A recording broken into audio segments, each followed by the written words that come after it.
Hey, welcome to the first hour of Fretworks, brought to you by Dane at Zim's Guitars, Mesa, Arizona. Check him out at Zim's Guitars on YouTube, or you can call him at 480 242 3742. Zim's Guitars, where 80s rock lives on. Greasy, MPN, Mad. Hey, my brother from another mother, Steve.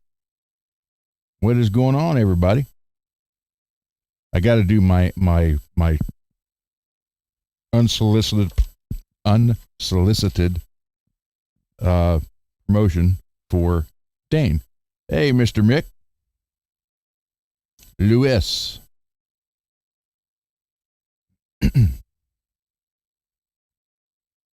So yeah, I don't get paid by Dane for this. I don't get anything free for Dane, but I actually love his store. I think he's a great person, a fabulous salesman. I mean, he's the type of guy you walk into the store and then you walk out with a guitar you didn't even know you wanted. So that's one of the best salesmen there is. And Dane's been great to me, so the least I could do is advertise for him. There's, 400 plus people that see this, so I think that's pretty good. So how is everybody tonight?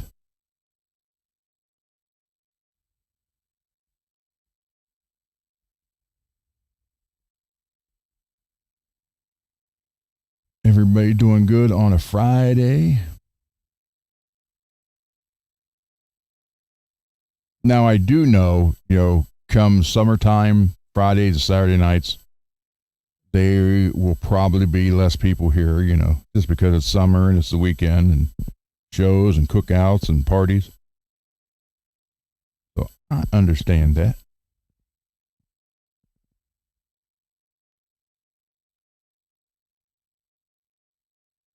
Just chilling on a Friday. There you go.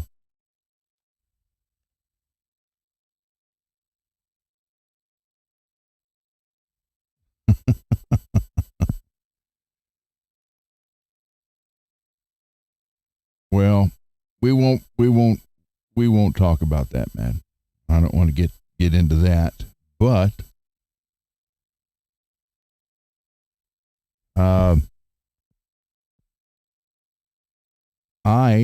you sent the email, Mad, but I didn't get any photos.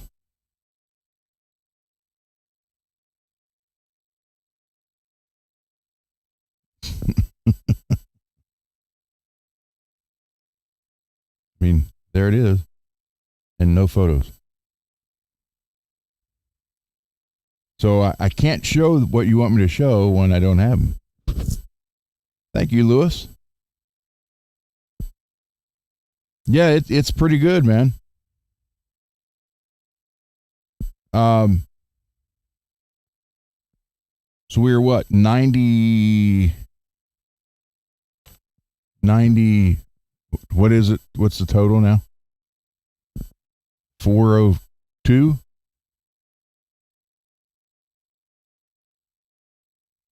I don't even remember. Oh, 406.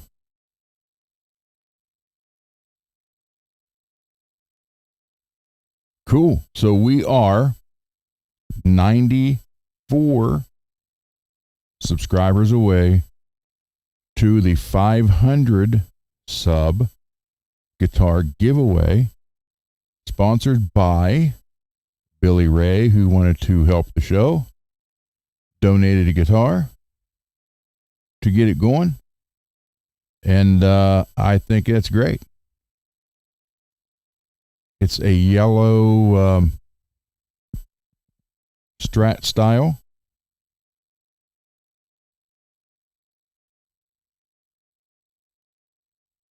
So 94 more to go, and then we will have a drawing in here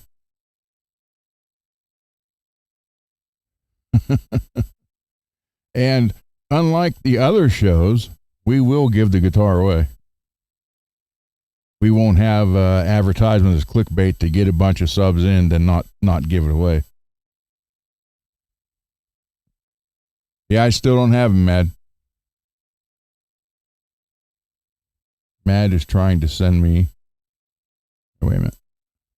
No. Mad is trying to send me some photos of 2 guitars he wanted me to show, and I got an email saying show him, but no photos.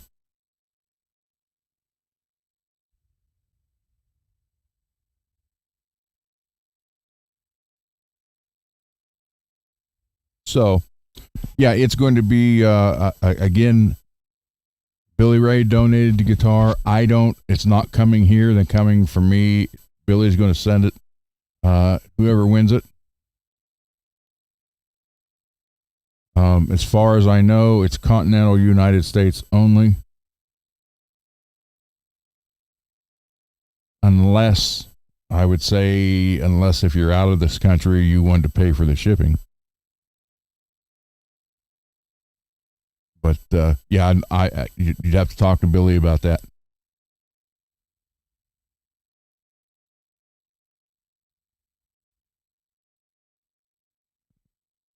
Lewis, give away a Fretworks cap or T-shirt with the guitar. That's possible. That's very possible.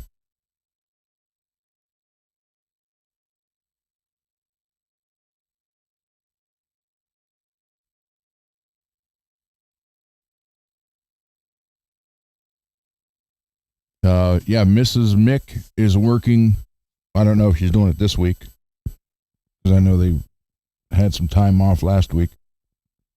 But she's working on the Gunner project. Logo, shirts, hats, sweatshirt.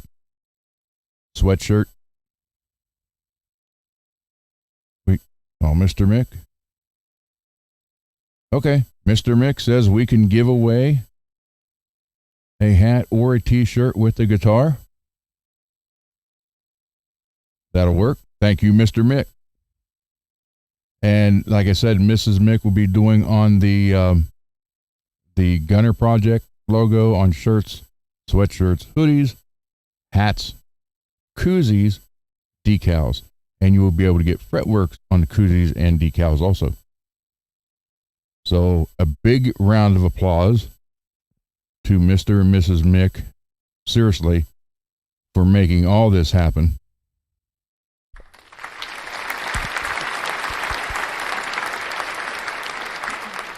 And no, that's not the little red box. So, thank you guys.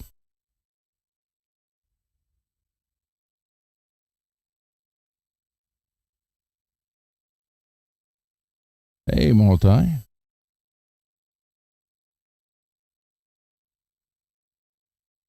Here we go.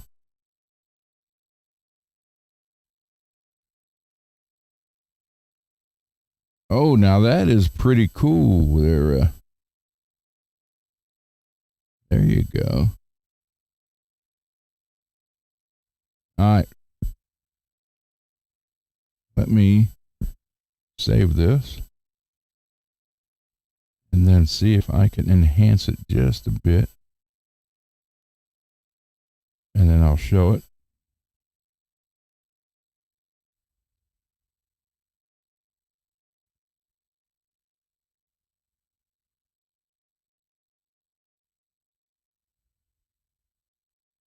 Make it stand out a little better. This is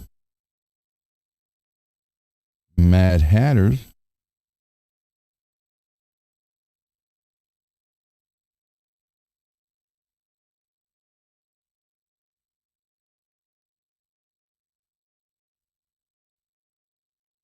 Razorback.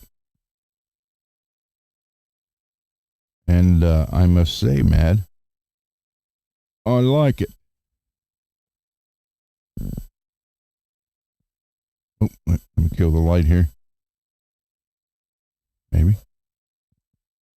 All right, there we go. Check it out.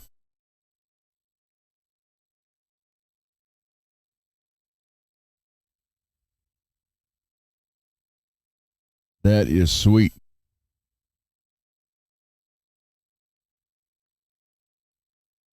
I like that a lot, man.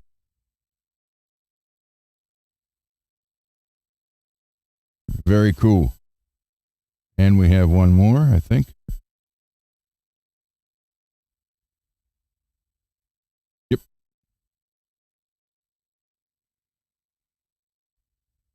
Ooh, pretty tobacco burst. Very pretty.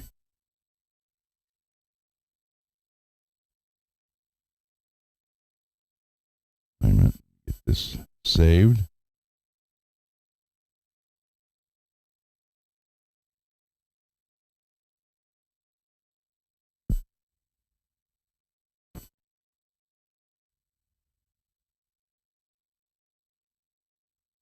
Well, any day now. Here we go. Oh, here we go.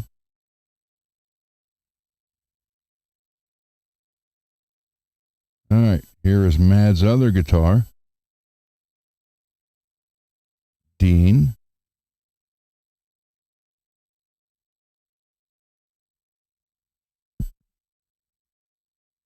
Very pretty tobacco burst finish. And the guitar is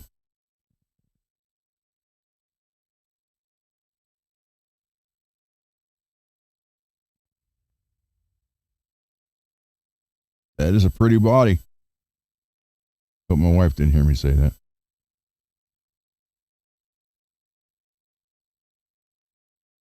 Pretty cool, man.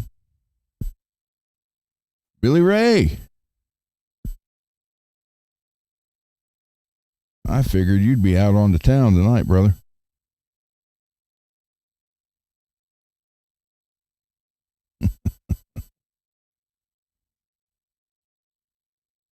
We were just saying we are 96 away from the guitar giveaway.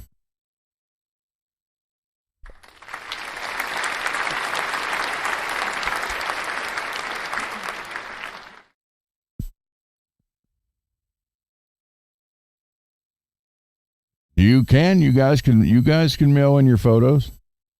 I'll show them. Or you want to get on the show, you can show them in person.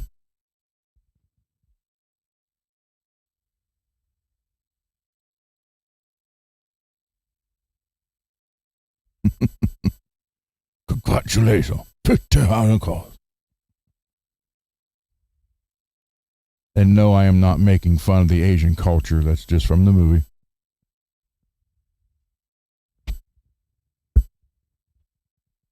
Good to see you in here, Billy.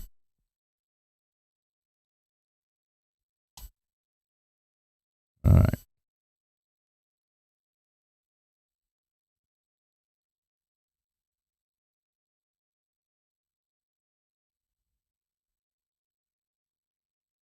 Very cool. Did you? Earlier today.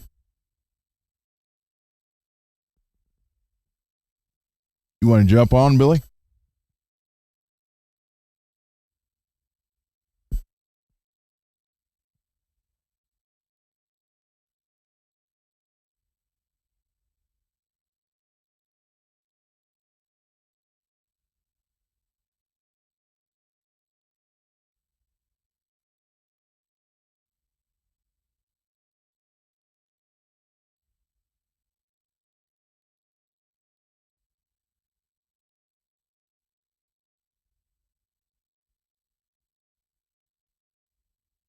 Not yet? Okay.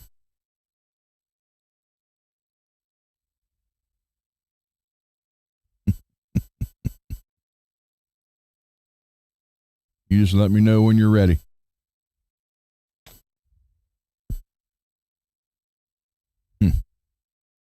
Gung Ho is I'm not just saying that because I'm in it, but it is actually a funny movie. Yeah, I would have watched it regardless.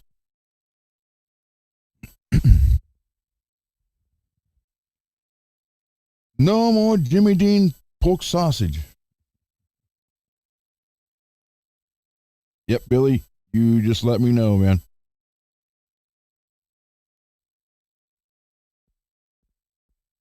Oh, by the way, I found Billy's new car. Told you guys about the other day, and I stopped by yesterday or 2 days ago and took a photo of it.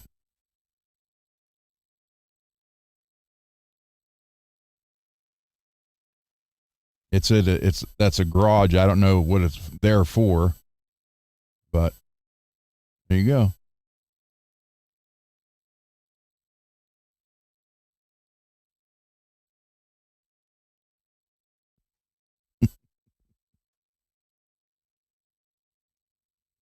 I could see you pulling up at Zim's with that, Billy. Yeah, I don't know what they're doing to it.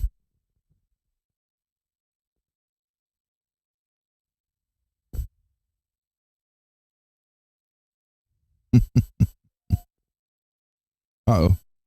Steve sent me some photos. Schecter C1 Platinum Purple Burst. Oh, there we go. Epiphone, SG Pro, Ibanez. MPN. Ibanez 7QM Deb, DEB. We will show these. Of course, you know, by me doing this, I'm going to get accused of copying another show. But there is a difference. There's a phone number to text them in. By God, we're emailing them.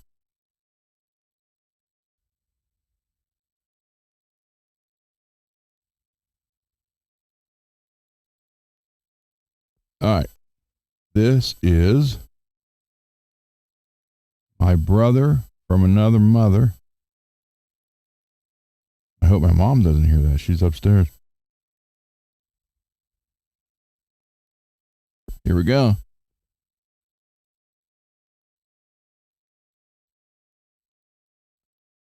We have an Ibanez SG and a Schecter C1. Oh.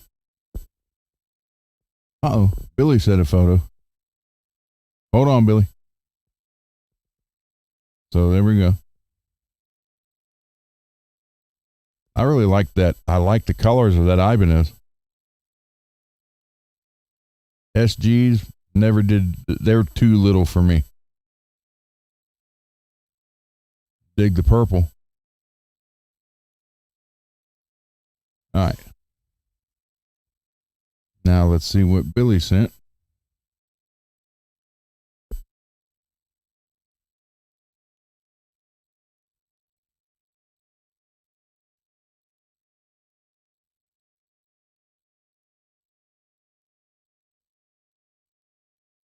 Oh, you got your lights up? Billy, somebody unpacking in the room there.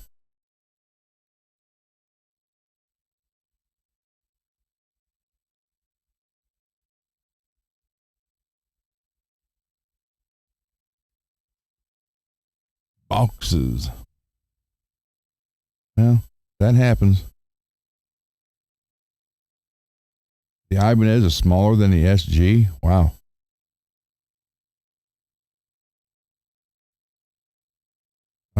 Hold on here.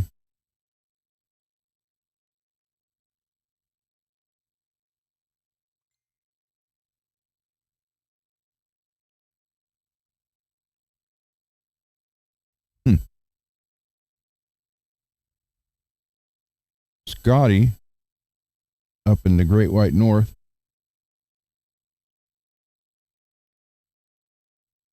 sent me some photos. Let's see. Oh, Billy sent a video. Hold on here. Start over.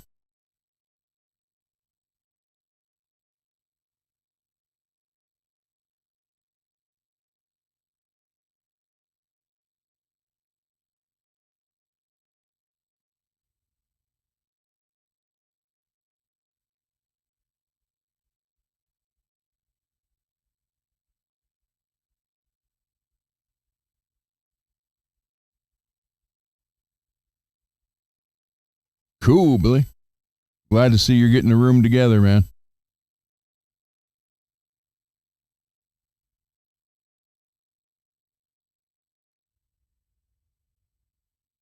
Very cool. Glad to see everything's coming together. Hey, Rocky.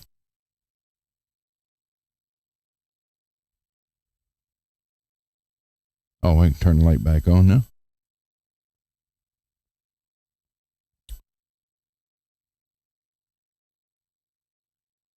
The Whiskey Gambler guitar, Puppy sent me those pickups a while ago, about a month ago, and where those Invader ones weren't working, hold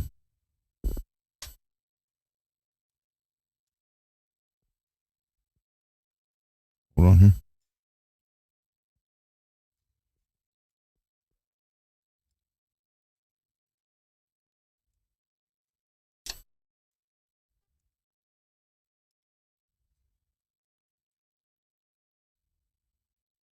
So it was kind of, I don't know where he got these from. I think it was Temu, and I wax potted it.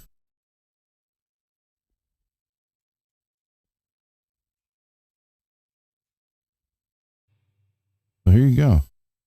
This is one of the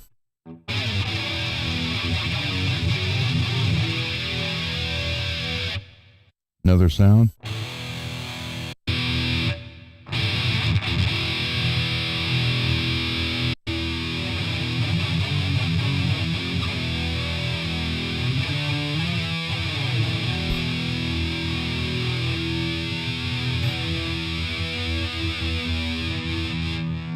I hate cables.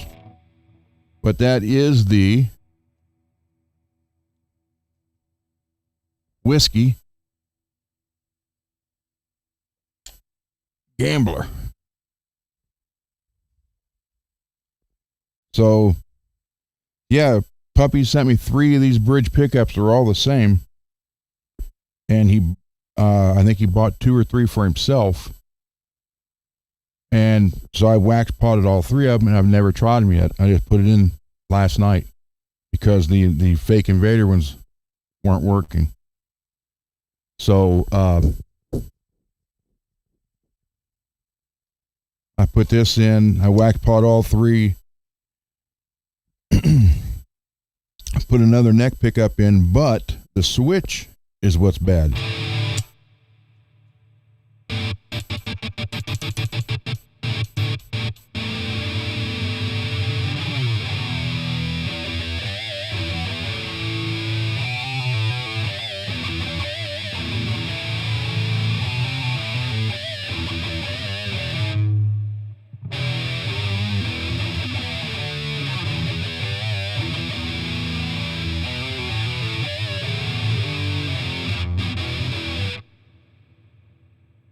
So the effect you're hearing is, on the board here, but whose guitar? This is actually mine.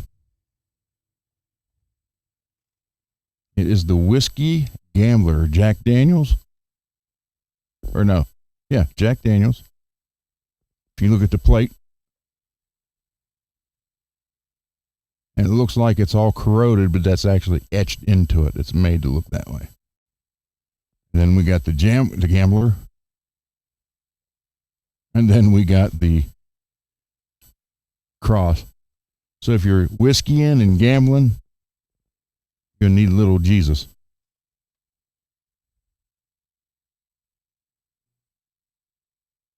Yes, they were mad.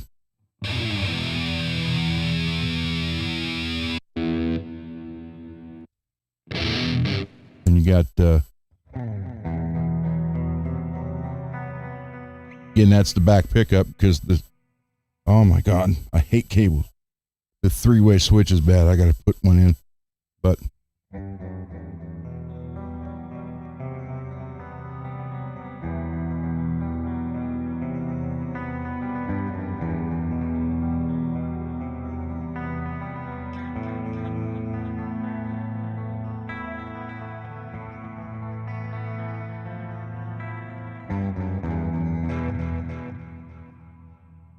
Yeah, so the effects you're hearing are all this stuff, but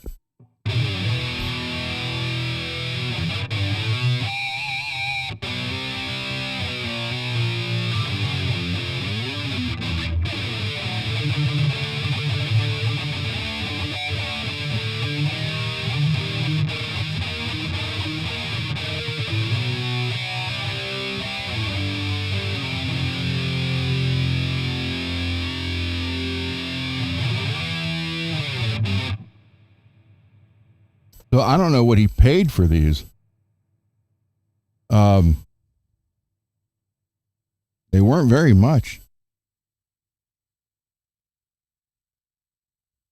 But wax potted, I mean, listen, there's no hum, no nothing.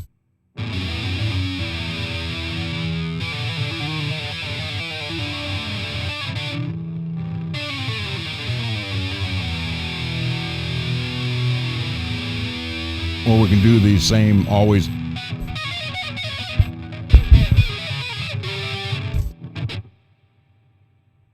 As the other guys.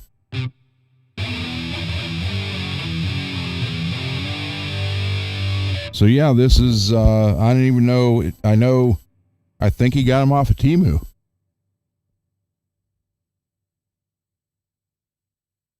But they had no wax on them whatsoever.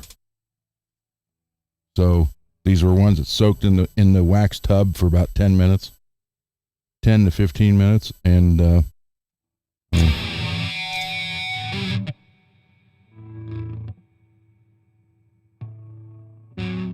picks up.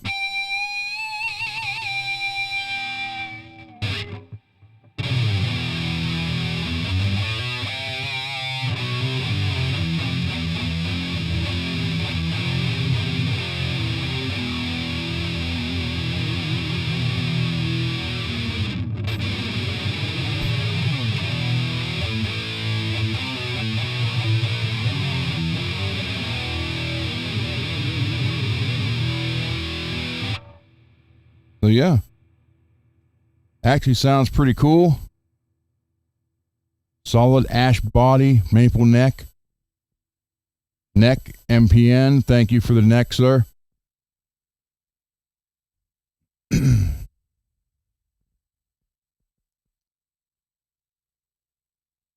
David did the body.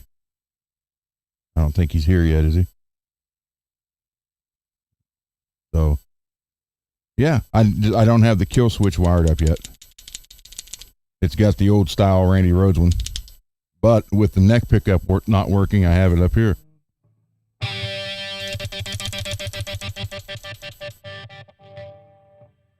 So.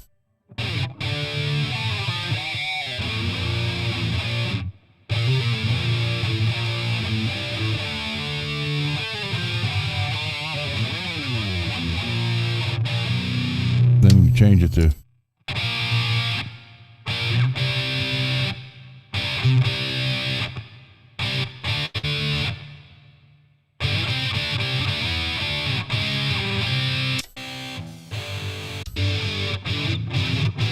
I have this one.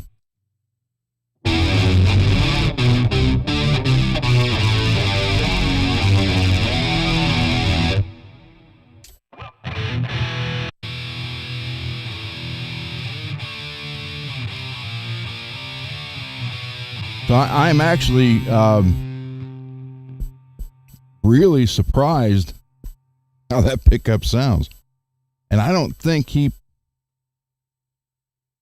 I'm trying to remember what he said he paid for that.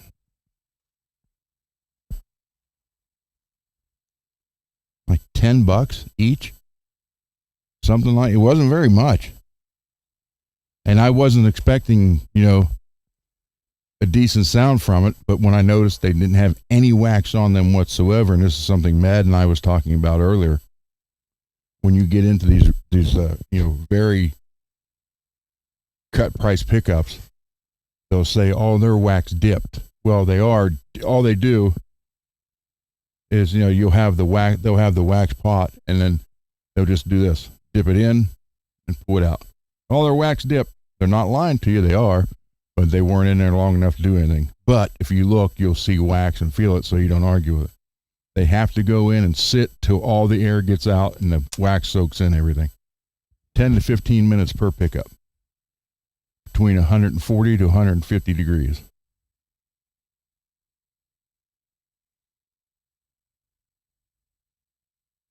Oh, yeah. Matt, it's a big difference.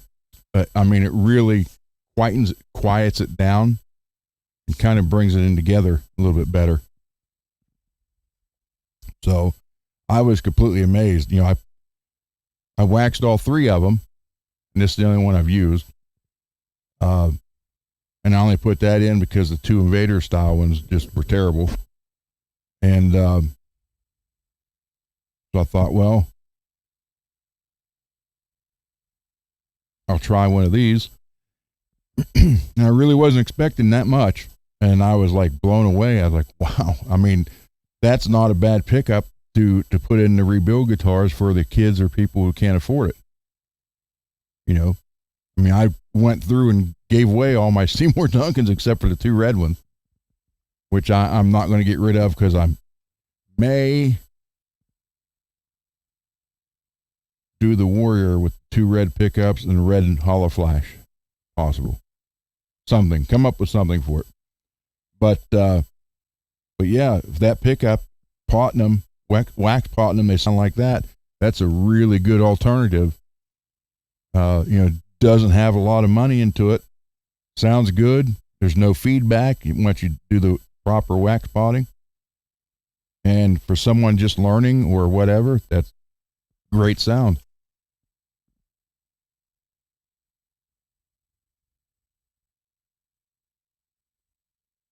So yeah, I was kind of shocked.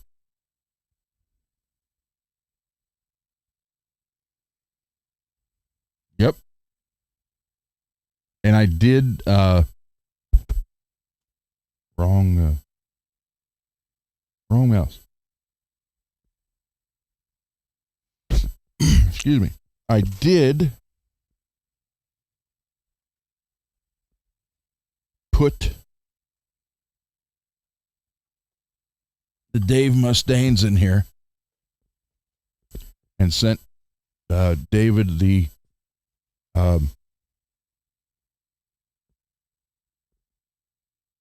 EMGs that were in here, the white one and the black one, the 85 and the 81.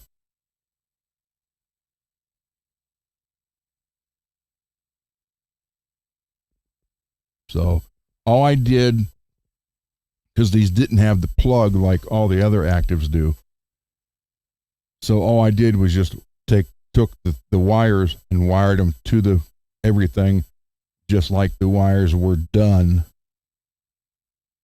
for the plug. Yeah, it does, because this is like the black chrome. Those are black chrome, and with the abalone, it does it.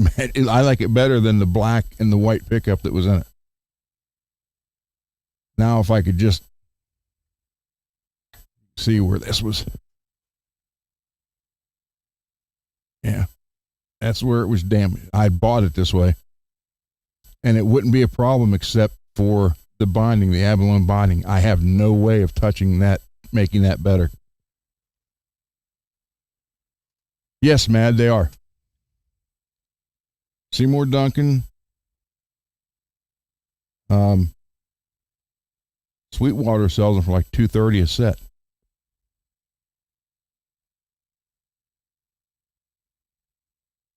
But yeah, they do. They look great in this guitar, actually. So, because everything's the black chrome, and so are they. And you know, I'm OCD. Plus, I like these better than the EMGs. Better send it to you. Who knows? I maybe get the Hossenpfeffer someday and do that.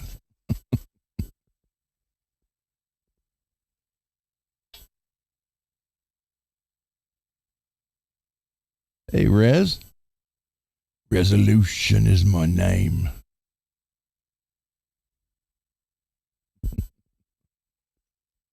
So yeah, it turned out. I think it's pretty cool. I like the way it looks.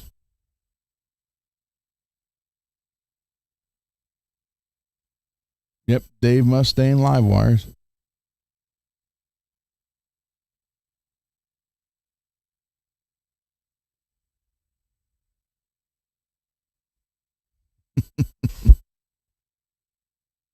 Yeah, I know, but I was playing around with your name, so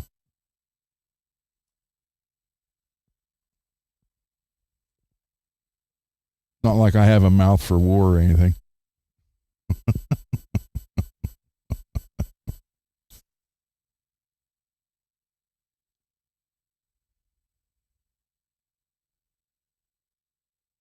So, is Marshall here? If he is, I missed him. If he said anything, he may not.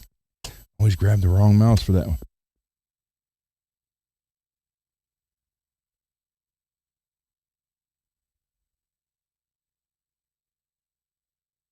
I don't know if I missed Marshall or he is not here yet.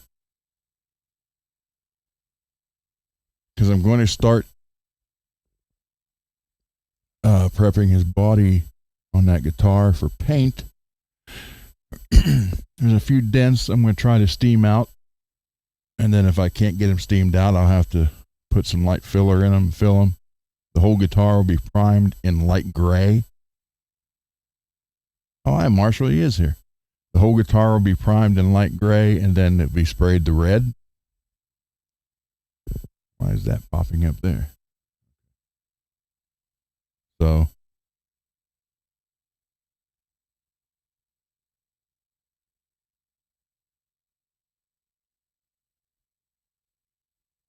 I put a piece of blue tape everywhere there was a dent or ding that I got to steam out of it.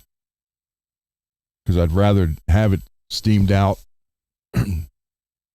and fixed that way instead of filler, but I've used filler on guitars for years too. So we'll see what happens. I'm going to use the actual full-size iron instead of the soldering iron. Try it, see if it works. And once we get all that out, start sanding it and prepping it. Supposed to have bad storms tomorrow and Sunday, but next week looks to be pretty good. So might be able to get it done.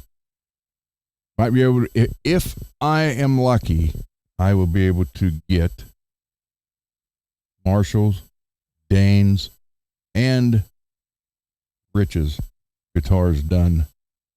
Or, I mean, not done, but at least painted by next week. If all goes well. So we will see.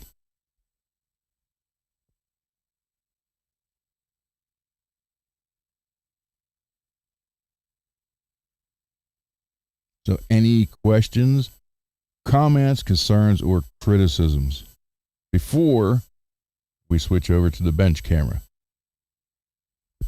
Why? Or does anybody have any?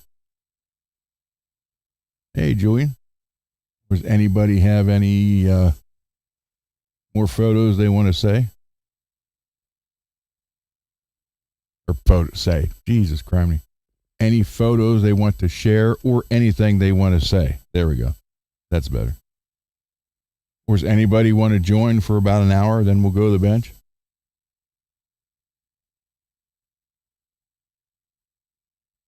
Trying to keep the format here open and go from there.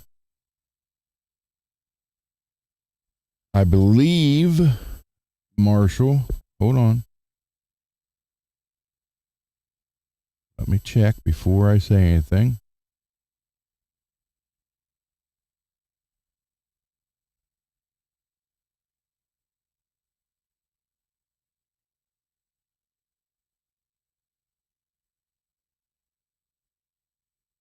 Okay, Marshall, your tuners are in Pittsburgh, which means they should be here by tomorrow.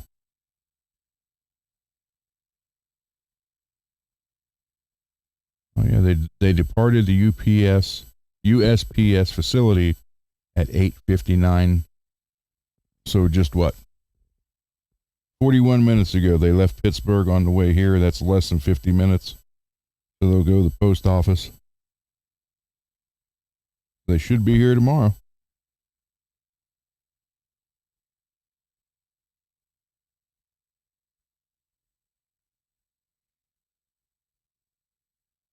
So that's good.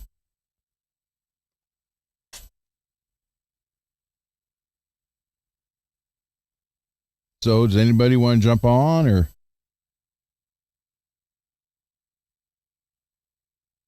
just want to go to the bench and jump on? So why does it do that every now and then? And jump on later? Someone want to jump on later? Most excellent. Be excellent to everyone. Anybody know what movie that's from?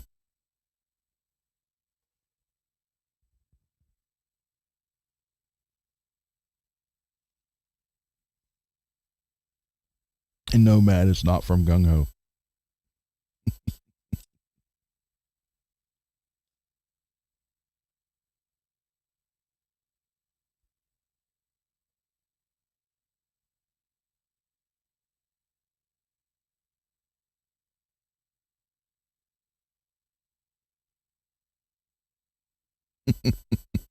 Although, Matt, I never did tell you this. Ron Howard didn't like my suggestion for the movie. He did not like my suggestion when I said that, yes, it's Rufus.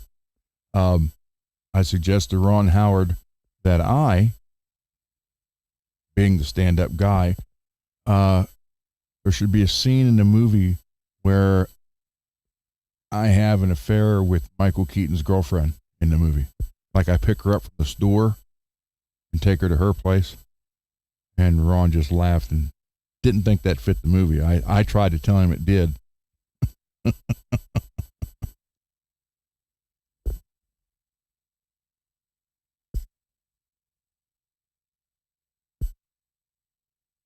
I said, you know, he's over in Japan. She's alone.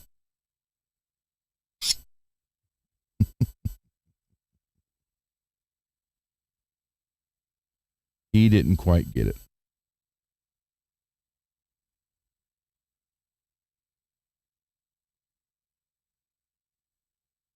But you gotta have fun. Gotta have fun. Fun, fun, fun. All right. So we will go to the bench.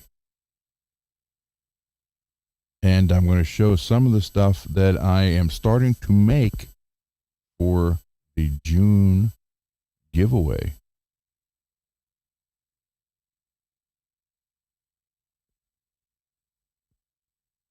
We will go see what we got there.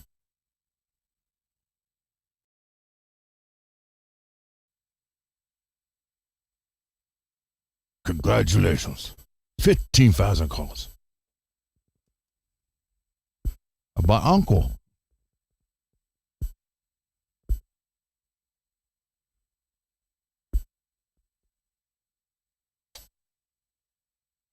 Okay. So I promised a big guitar bench maintenance system. I'm going to give 2 of them away. One by the end of this month and one in the beginning of December. So we'll go over this here in a minute.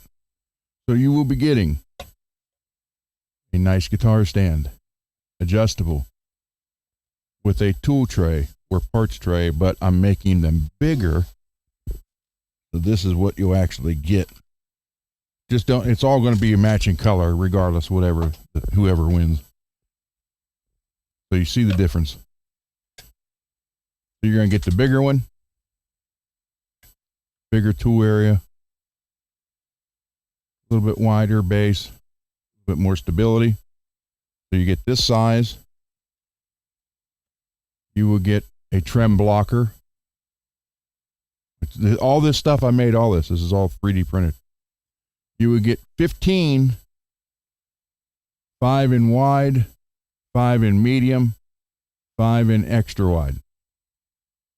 You get 15 of those.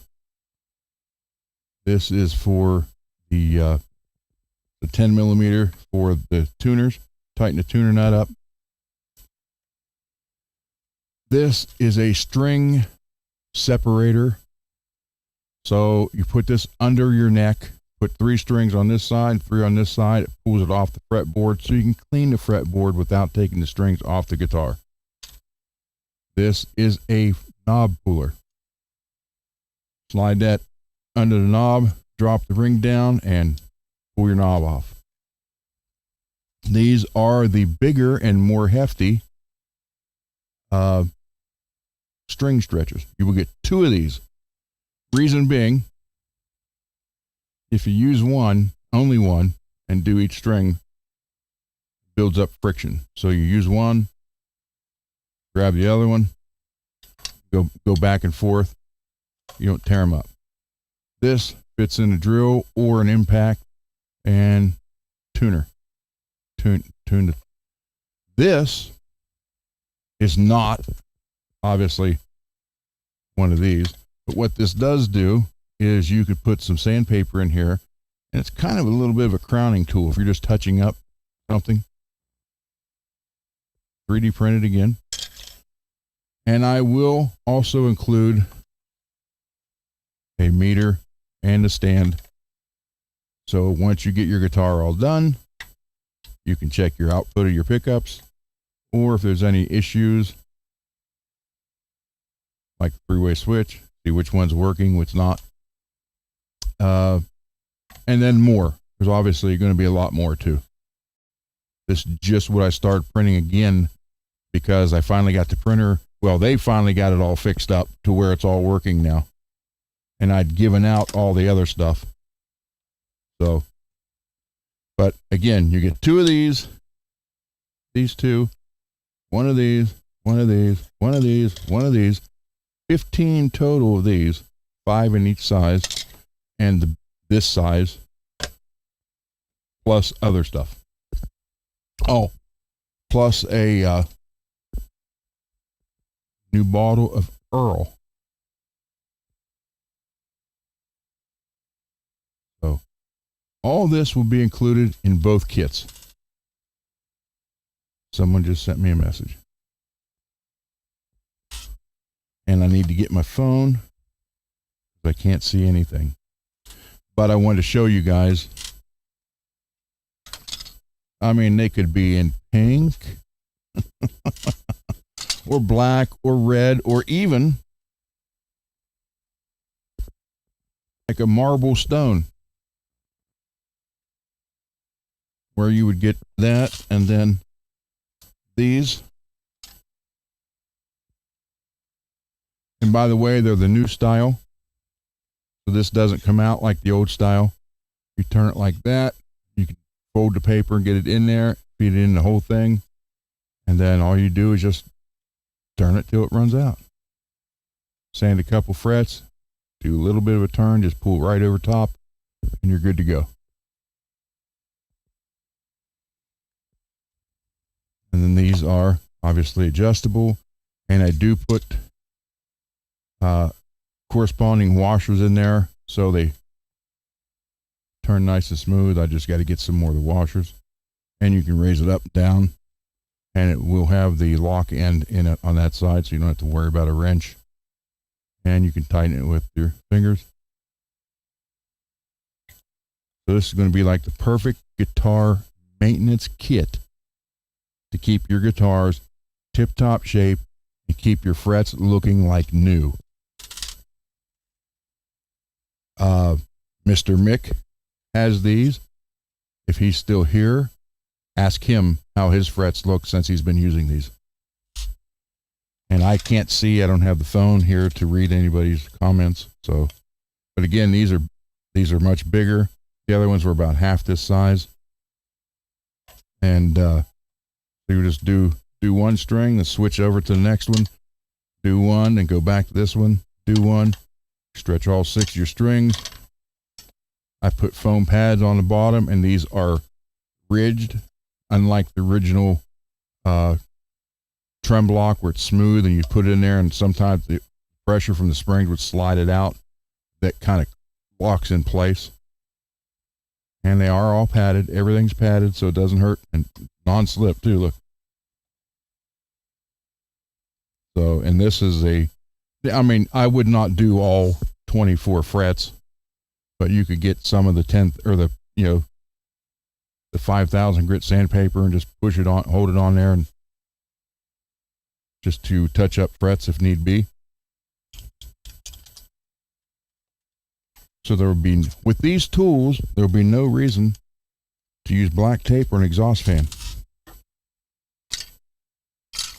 I hope that has MPN laughing, because that's what I was shooting for. Let me get my phone so I can see what's going on here.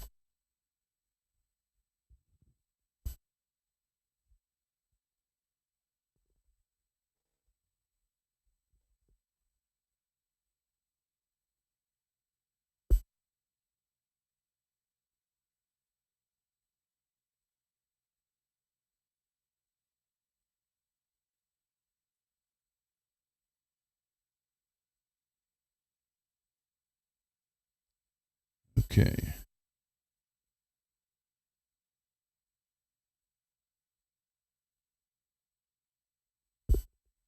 All right. Get to the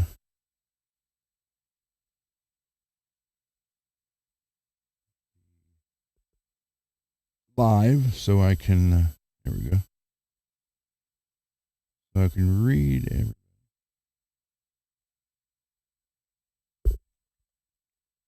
Mr. Mick, oh, he loves his. Everybody should have it. Yeah. I believe that. So it's definitely a whole big kit that's going to be able to keep everything maintained. And that's what I was shooting for. Because there's no reason to be a guitar player and then not have your guitar set up right or performing top notch. And this stuff makes it so much easier. So why not do it? All right. As far as Marshall's guitar, the new Floyd Rose, it is done, and it is right here. Beautiful golden red. Love that.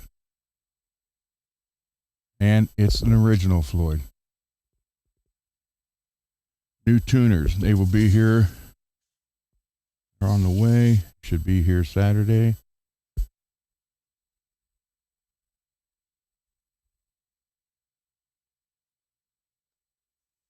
All right. The brass block is installed. That's done. The new input jack and the Pure Tone Gold is here. Jack cover is here.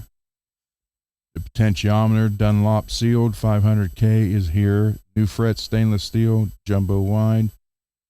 Done. The frets themselves are done. I just need to fill in the sides a little bit with some the shavings and a little bit of glue. Pickups, new tape and wax potted. They are done. Let me check. Done. Here. Done. Will be here tomorrow. Guitar body. It's not painted, nothing yet. Let's see. Replace, make flower parts for pickguard. Half done. The new Floyd Rose nut. I got a check mark or a question mark. Pickguard separation, blowing done. And then I can't copper shield anything until I get it all painted. So a lot of the stuff is done or ready. So that's a good thing. So that's pretty cool. And then not so much on the top here, because it's covered. The dent right here.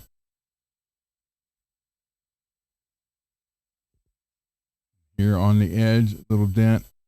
Here's a dent.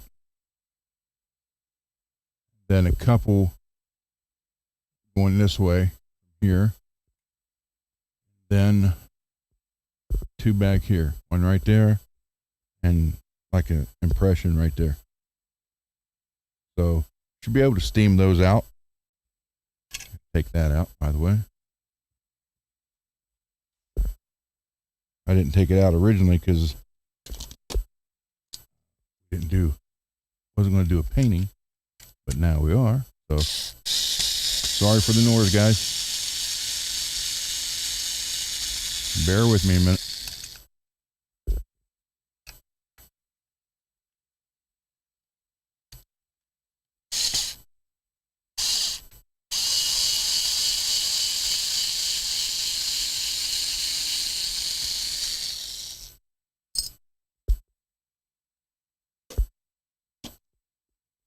So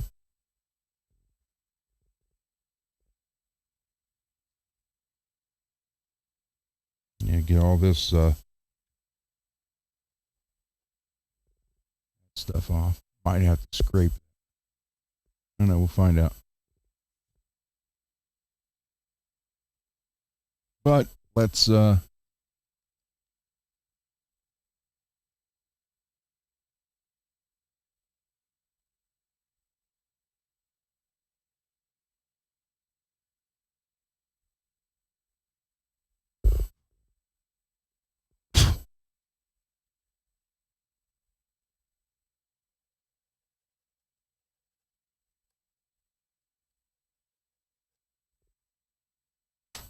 all right. See what we can do.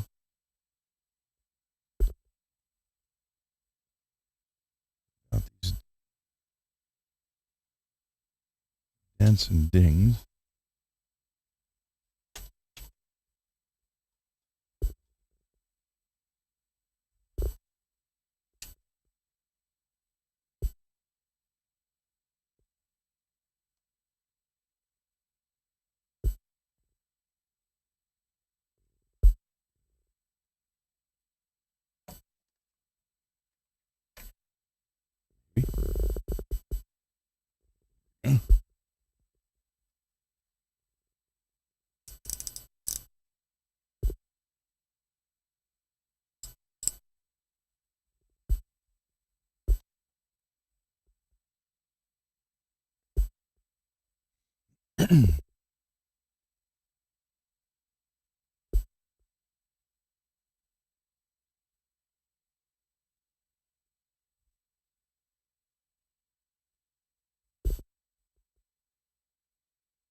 Get that. I know you can't really tell it, but you look like these little marks and those. I'm going to try to get all that stuff out as much as I can.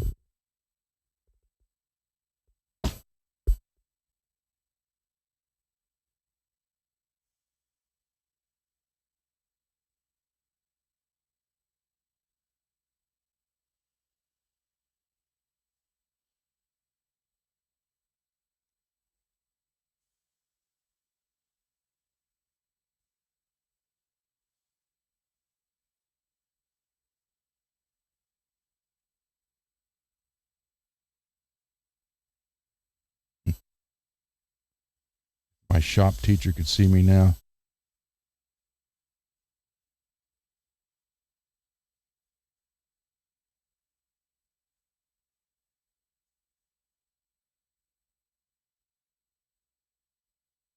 We're almost there.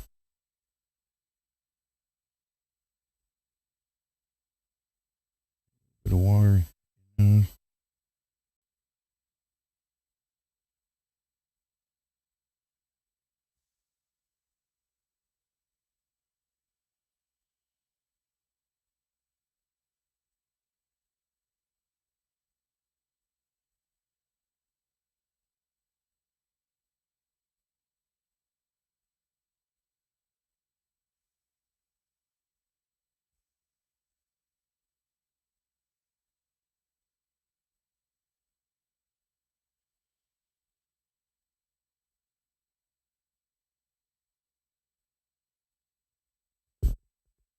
Wow. It's almost completely gone.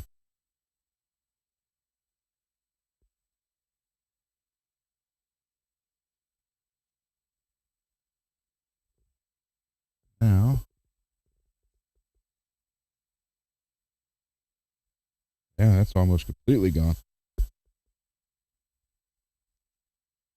Start with another one.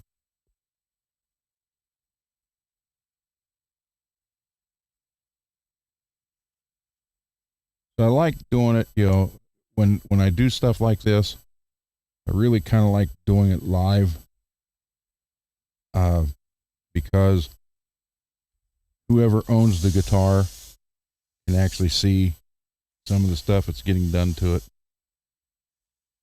I know a lot of times they have questions like, well, how'd you do that? What'd you do? And this way you get to see it.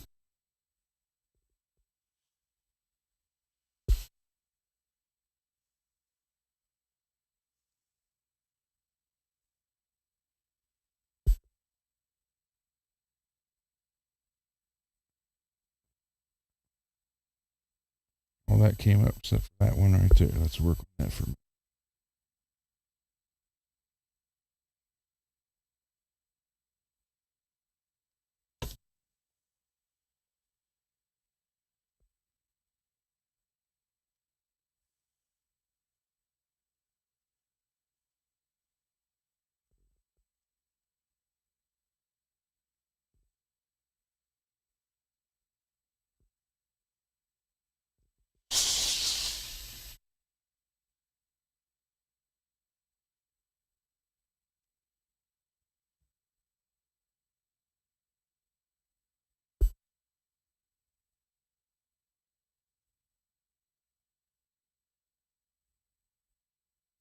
That dent's gone, and all those ones that were right there are gone. Now let's try to get this one.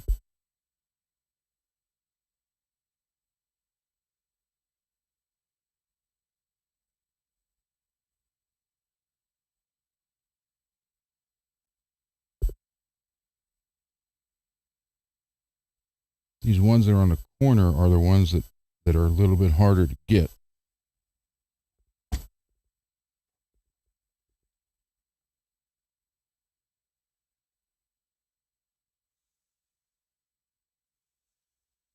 Just because you're working with such a limited area.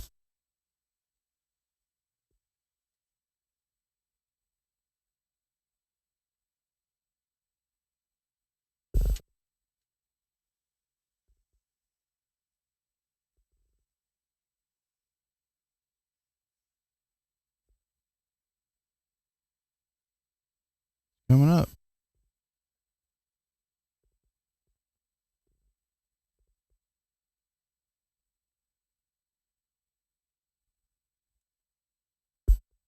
A lot of hours into this guitar.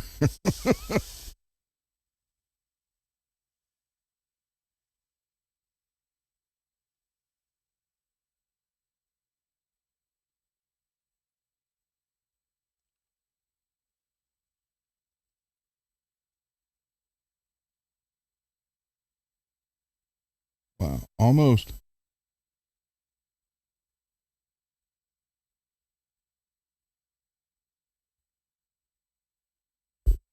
Burn the paper.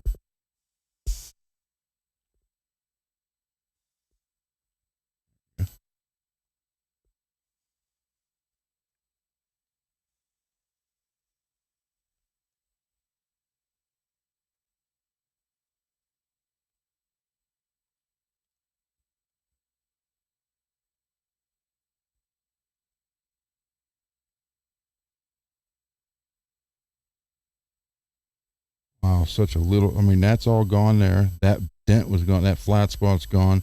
That's almost completely gone.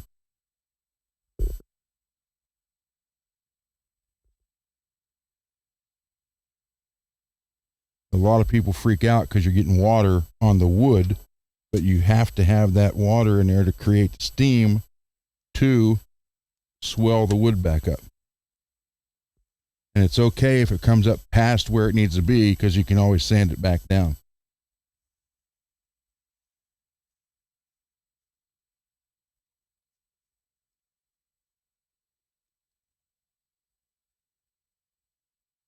And the dent's gone. Look.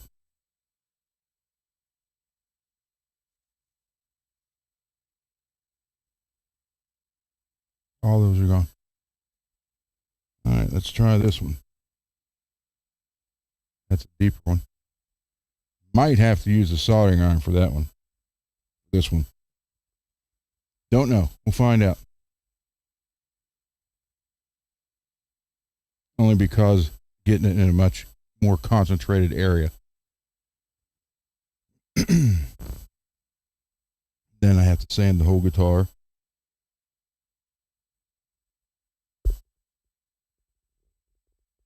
That looks like dirty water. It's not. It's just like a glue. It's on the bottom of that bin right there that I got to clean out. Right here. I don't know how well you guys can see that. That dark spot.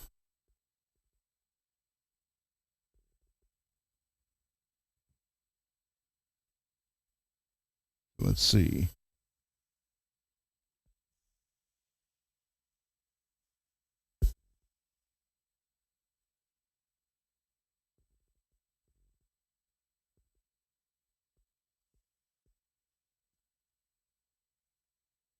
So if anybody wants to know, this is how you iron your guitar to get the wrinkles out before a show.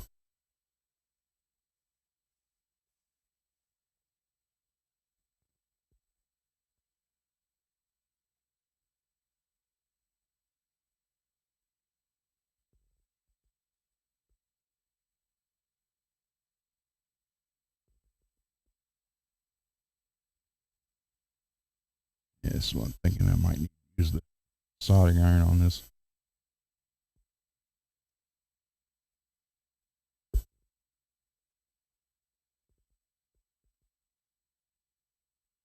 Just don't want my wife to know I can do this. I want her to still think that I don't know how to work an iron.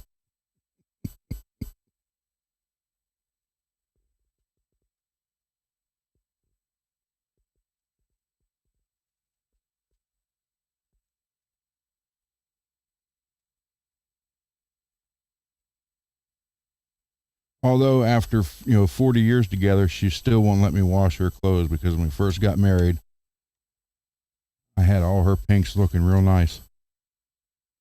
She's like, I don't have any pinks. I said, oh yeah, you do. So after that, in 39 years, I've never been able to wash her clothes.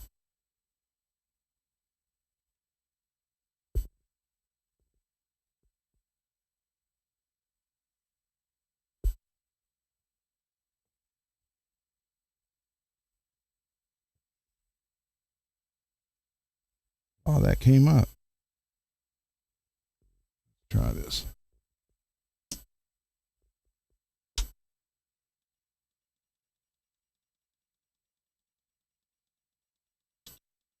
Go to 825. 825. A lot of that came up already, though.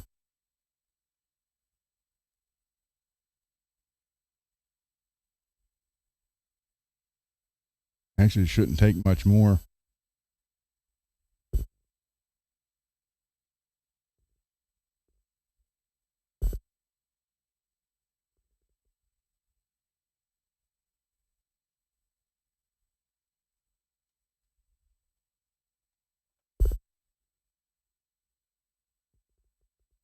Now that dents are gone, that's what we want to see.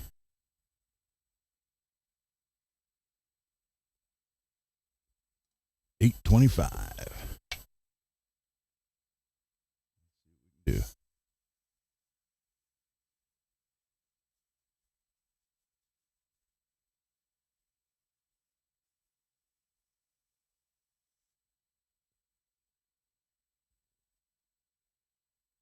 Almost.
It is. About 95% done.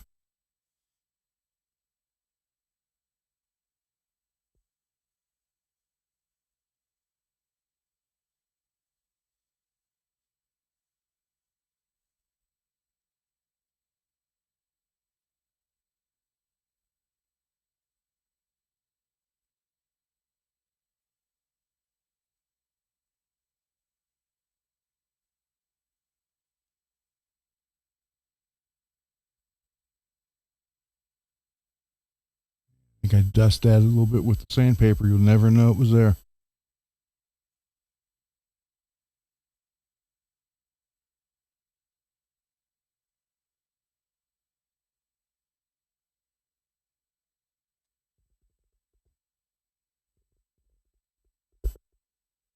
All right, let's come back here. Like that for right now.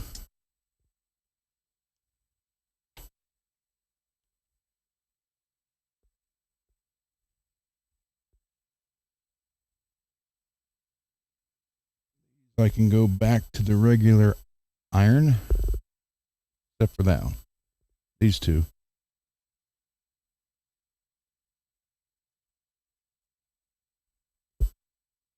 Dent right there.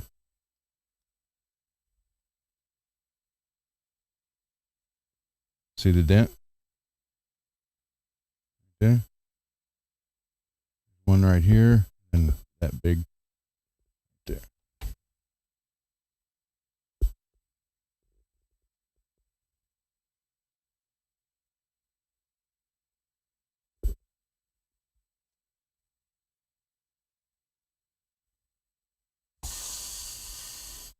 Steam away.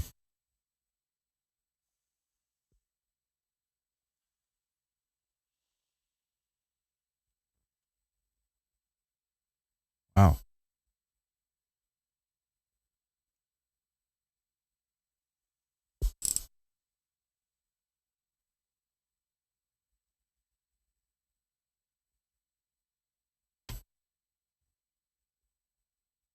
Getting there.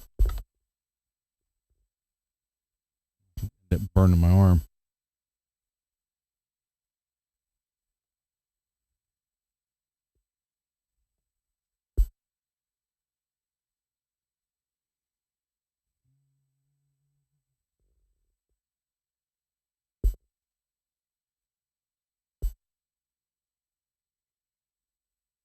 Some people like to actually sand the body first before they do this. That I'm a little weary on because that's opening the entire body up for moisture.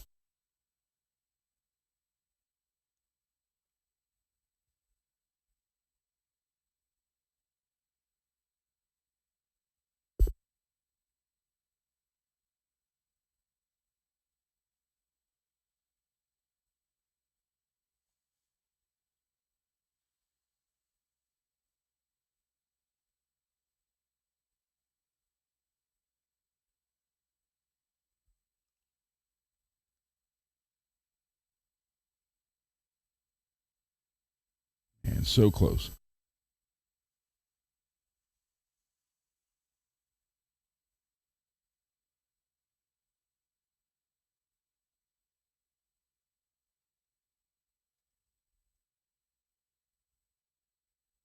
There you go.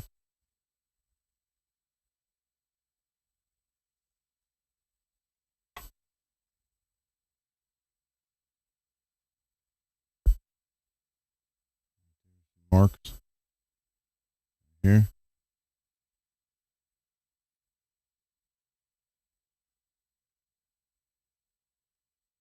See if we can get those out.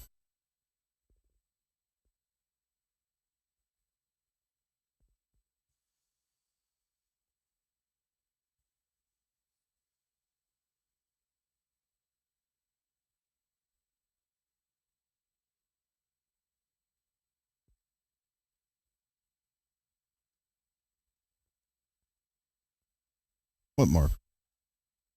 They're gone.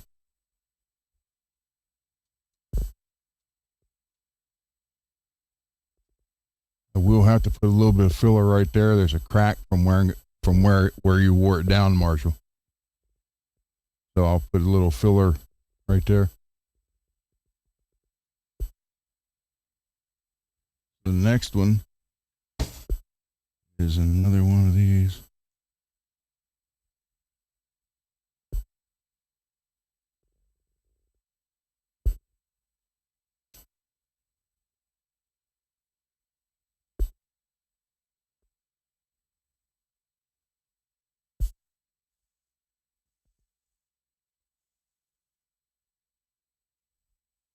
Yep, I have to go back to this.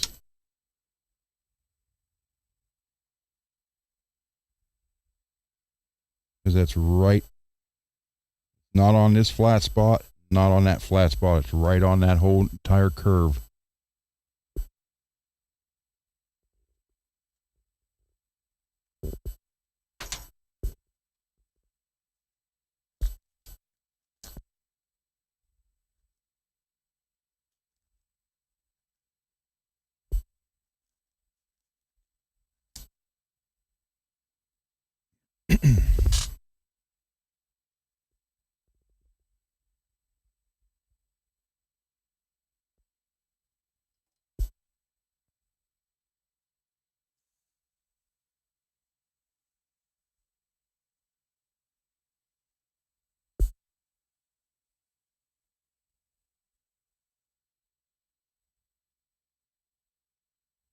That brought it up quite a bit.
So yeah, a lot of people were actually afraid to do this.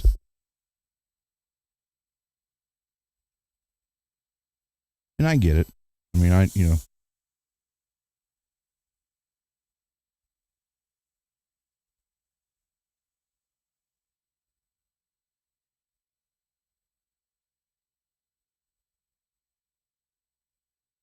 understand. That's like routing for a Floyd, man. Never get to the point where it's just, oh, there's nothing to it, because that's when you mess up.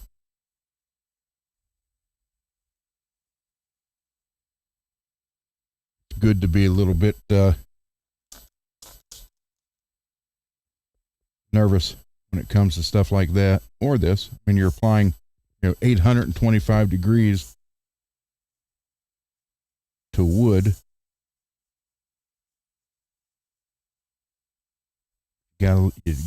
Mistake some people do is they do this. They'd be like, okay, there's the dent, and they go 1, 2, 3. Then they'll do that 500 times till they get it. Let it soak in there for a minute, get the heat going.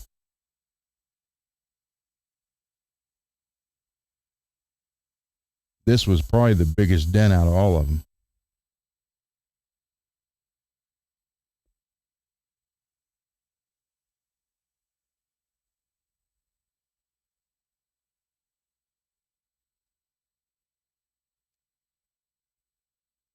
My God, we almost got him.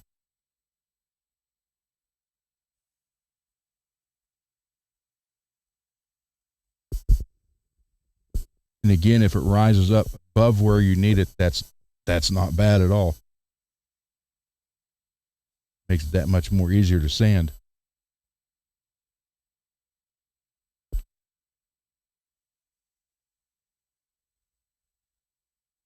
Biggest thing you got to worry about is not to burn your fingers. Or up here, lay your hand on it like that, which I've done that before.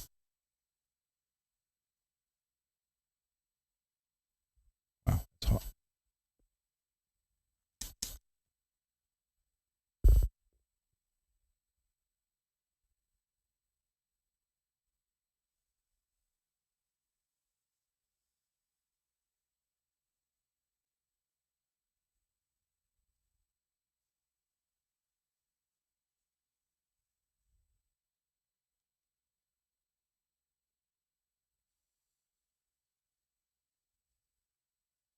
Okay, you guys saw how big that dent was, right?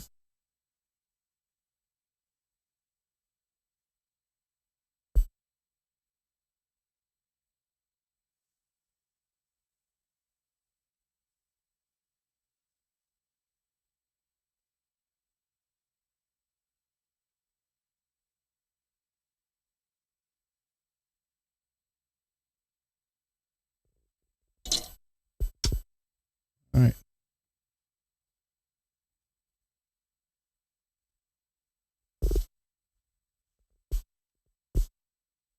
They just leave a little discoloration, a little bit of sanding. Look.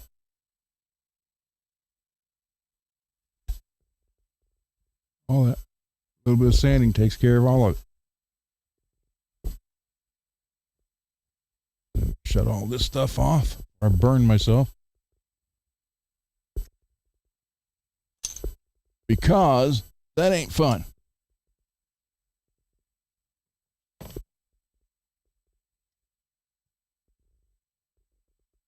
It's glue. It's dried in there. I got to get that out. Nope.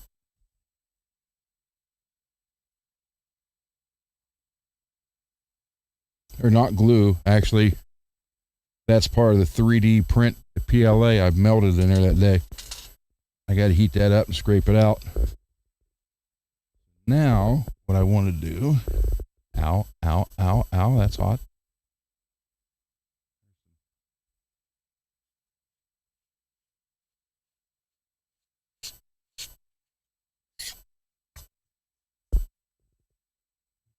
Leave it completely flat.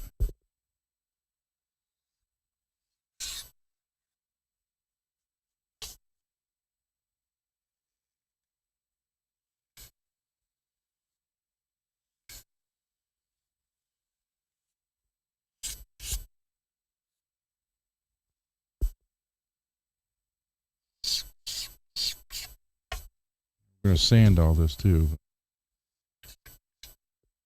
Get all this duct tape off. All the residue.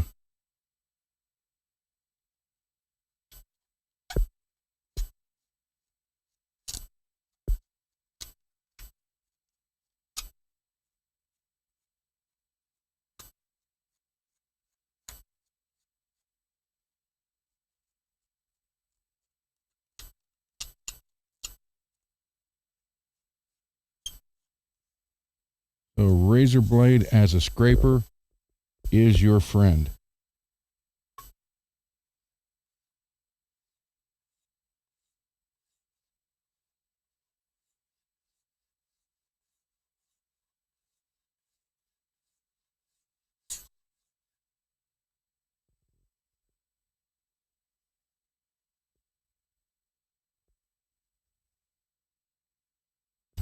Going over these.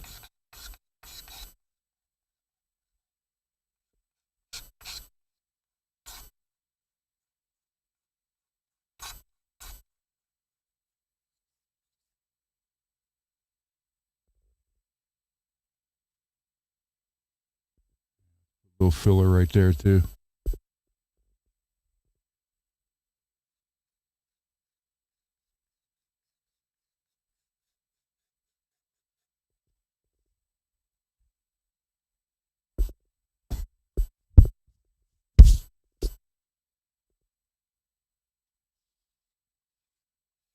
Lots of hours on this.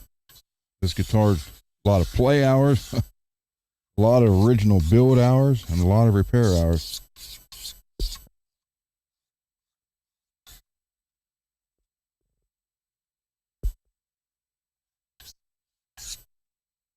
But it was very well built. Very well played.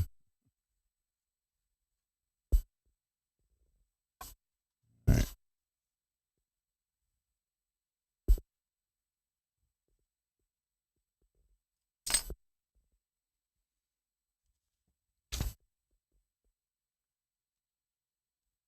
Not going to wet sand it. Not this. Just want to get this and use a block so everything stays level. And it will reveal any high spots. Or low spots, I should say. Depends on how you look at it.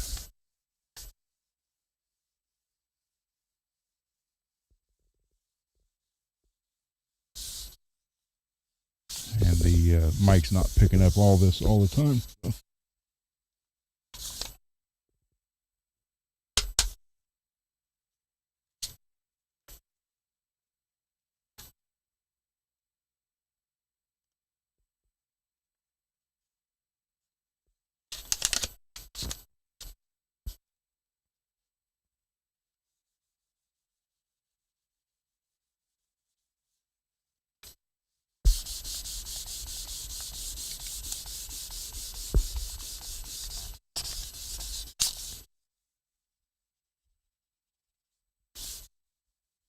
This is 600 grit.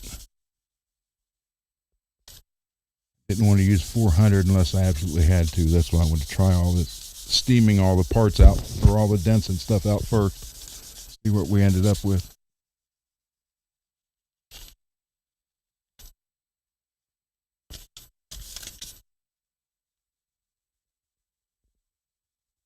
And again, I will prime the whole thing, and then where the wood is actually from the layers of wood from the years of playing, I will fill that.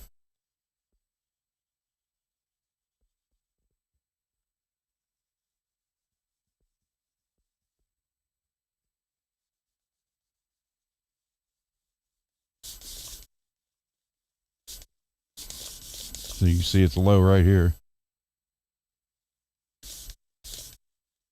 And actually that's fine. That's under the pick guard. This whole, matter of fact, 90%, 95% of this whole top is under the pick guard. I just want everything to be smooth up here. So when I do paint it,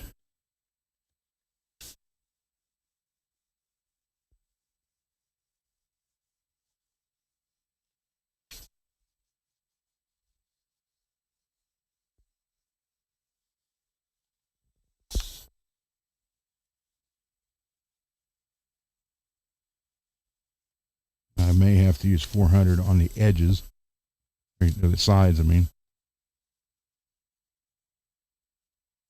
I'm not trying to reshape the body. I just want to get it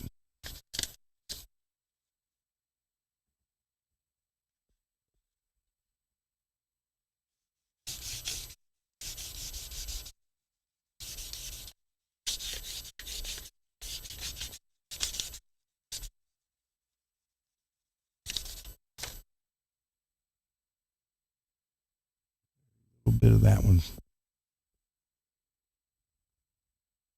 These two are completely gone.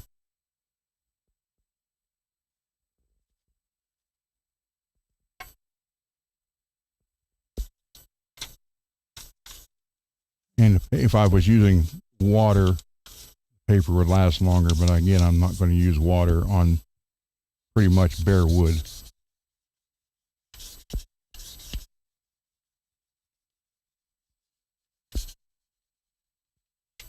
I mean, yes, this has a finish on it, but still. The trick is stay flat.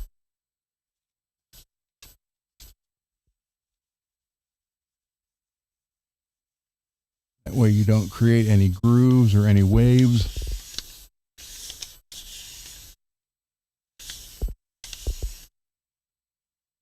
Because in a paint job, the paint itself is only about the last 5 to 10%. And the quality of the job is all this prep prior to. And that's true on anything. Painting a house, painting a car, painting a bike, guitar, it doesn't matter. This is the important part. Because the better this is ready, the better the paint's going to look when it's done.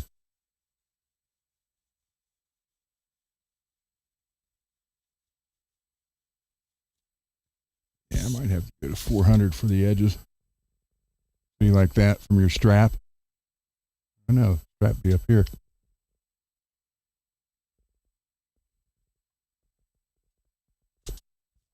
Shouldn't have wore black for this.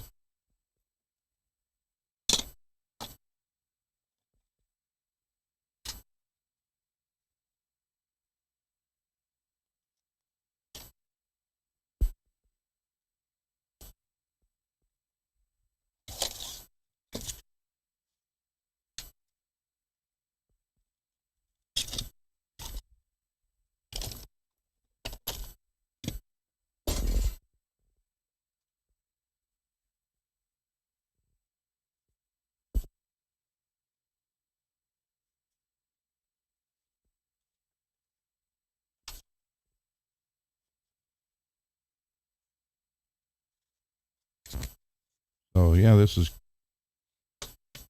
all. If you're not willing to do this, take the time and do all this, then don't waste time or money on the paint job, because this all works together.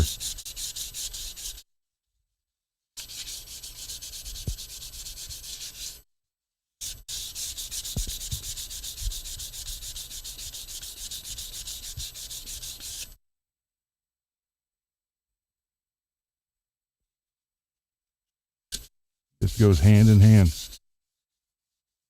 I don't care how good the paint you lay down, if the surface isn't right,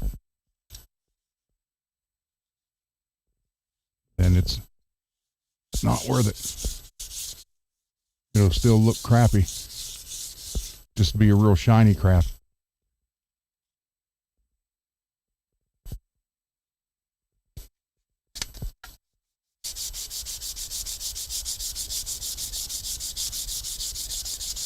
I'm going to smooth this out.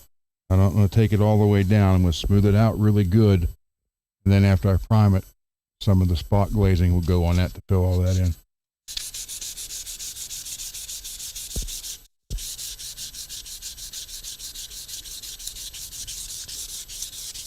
Like right here.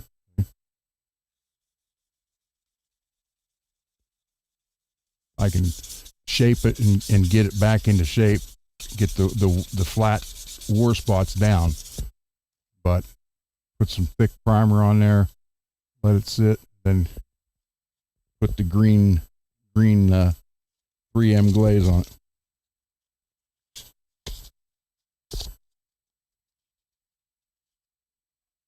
Really get it going.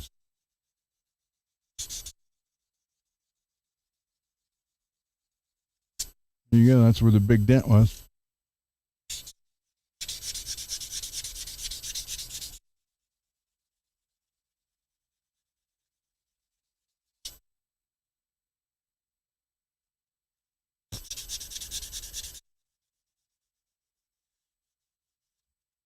Here's where it's splitting. The same thing. Get the shape back in it. Prime it and fill it.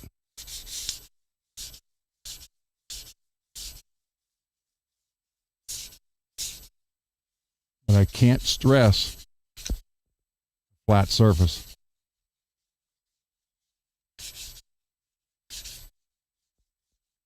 some people may say, how are you doing a flat surface on a round? Well, it's just that little point at a time.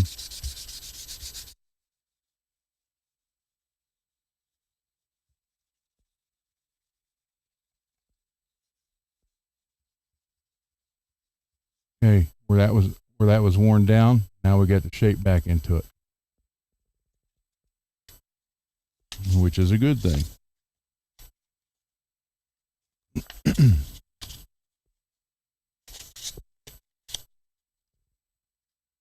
So there's more to painting anything, actually. Car, truck, motorcycle, semi, house, guitar, than just throwing some paint on it. I mean, you literally have to have it prepped right, or it's just going to look like crap. It'll look like polished, shiny crap.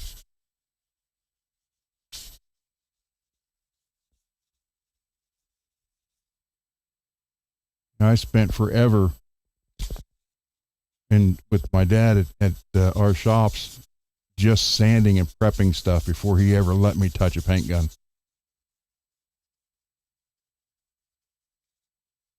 Like, if you don't know how to do that, then there's no sense learning anything else. He was a firm believer in that.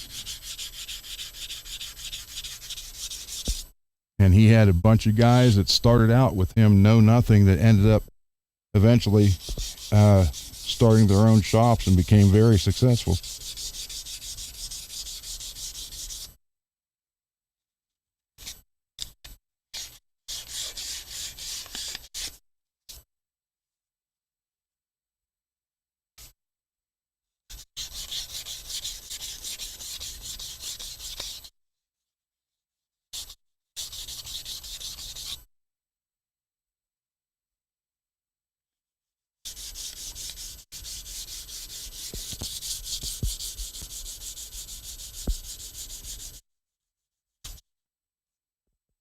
All this down here.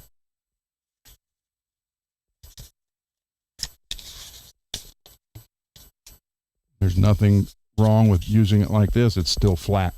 So.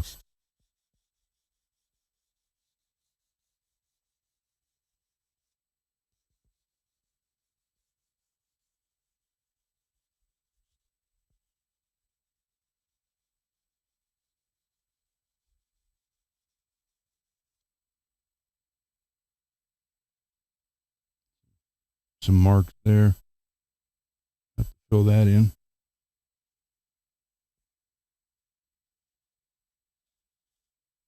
But where that big dent was, gone.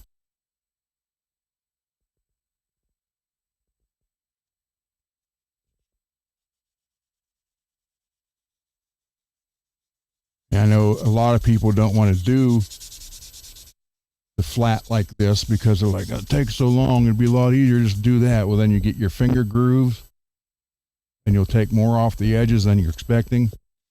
You don't even know it's happening till it's too late. You go flat, you can work it like this because you're only doing that one little spot at a time.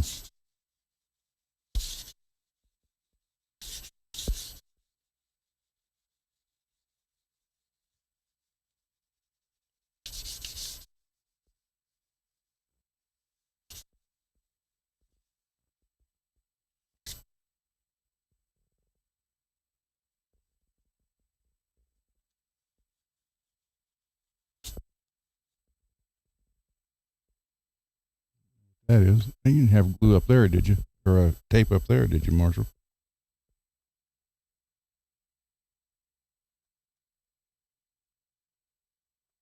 I think you did.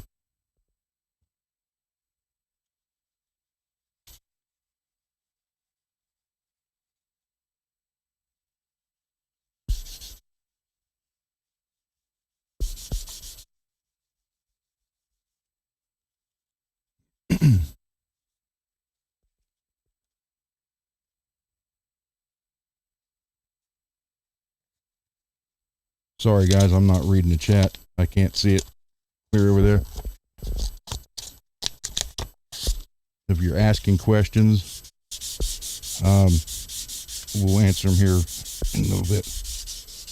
I'll get back over to the desk.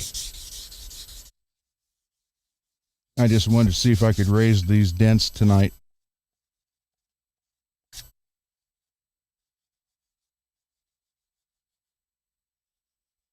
Which we did.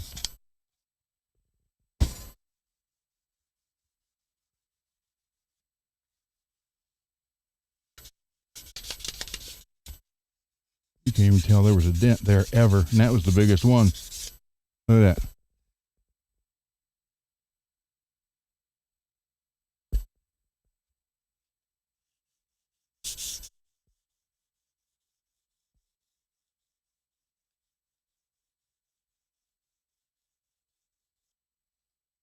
Just takes a lot of patience to do this, to do it right.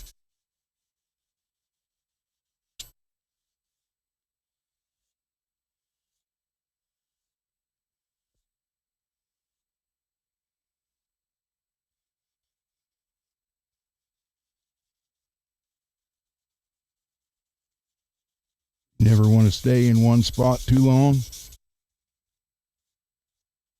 You always have to more or less feather it out.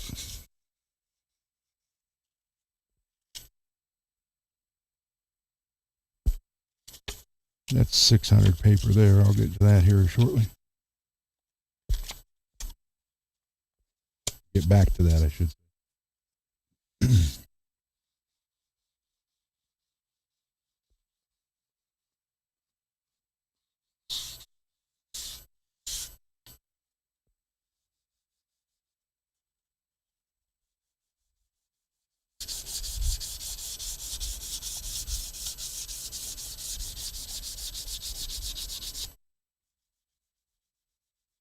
Yeah, everywhere it was wore down to bare wood and the grain was exposed, it's going to have to be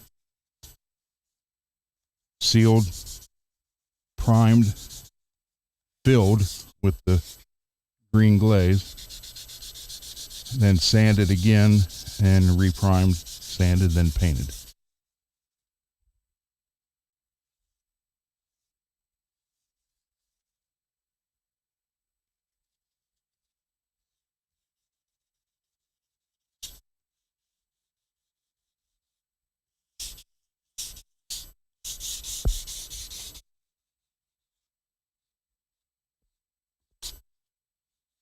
I love how they did this. That deep. I mean, that's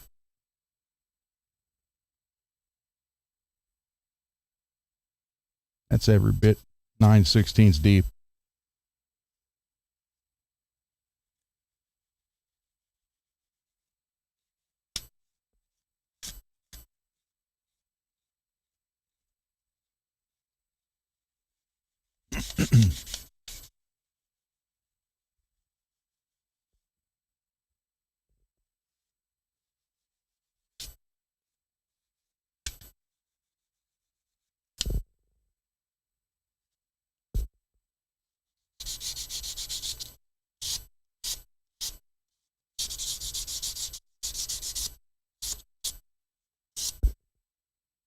Sometimes when you get on edges like this, you have to, but instead of taking your finger and doing it this way,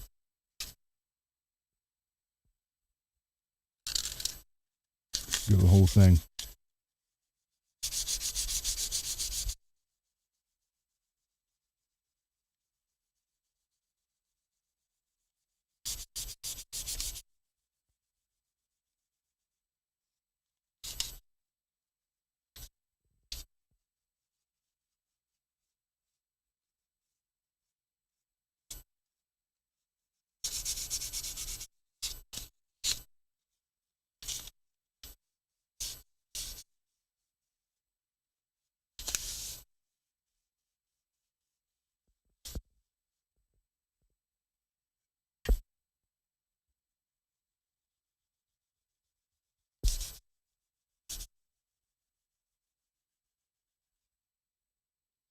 Again, I'm not applying pressure with just one finger, which you'll see people a lot of times, they'll have a little mark and then they'll sit there and they'll take the sandpaper and they'll go like that. That just digs a trench. And the only reason they do it is it's just they don't want to take the time to do everything around it. Get it the right way. And again, this isn't for everybody. There are some people who are really good at the body work, can't spray worth a crap. And then there's vice versa. There's guys that can paint like you wouldn't believe, but can't do body work.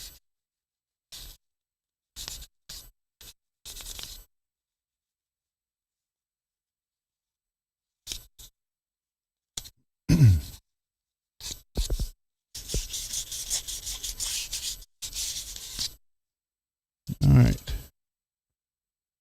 This was 600 back here. That'll be it for tonight on this. I just wanted to get to show how I was going to raise the dents, which we did.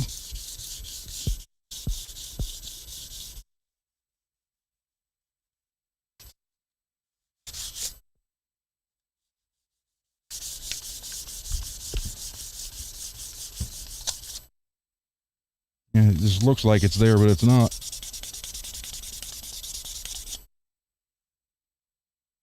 You don't feel it at all. That was that one dent.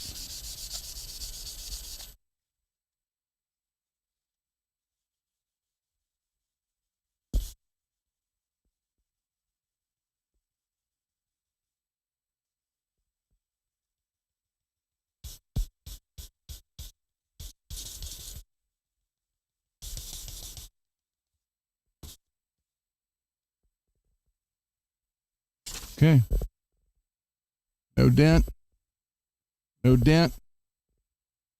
No dent. I'm going to go over that. I didn't see that one. There's a little one there. I hit that a little bit more. Actually, I could probably hit that with the 600. Keep it kind of curved.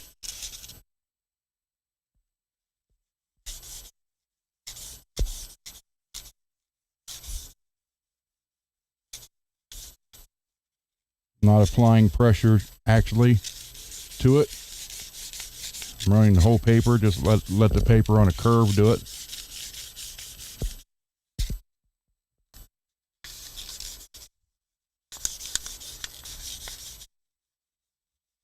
And it's working.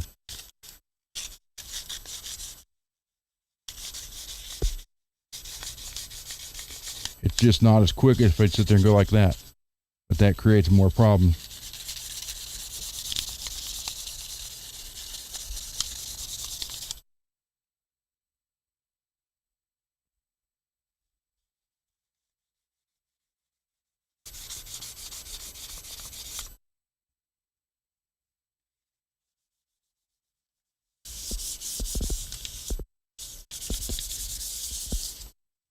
Okay, that's enough for tonight. Dents are out. Sand some more of it tomorrow, and maybe, well, no, this weekend's rain. They maybe get some primer on it tomorrow, but I can't.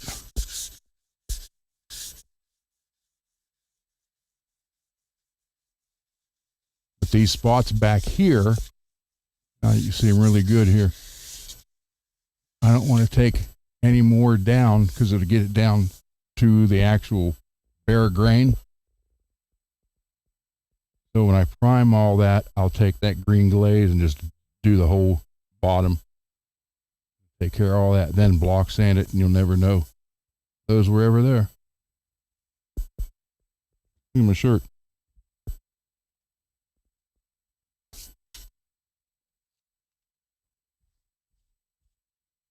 This just came out of the dryer before the show.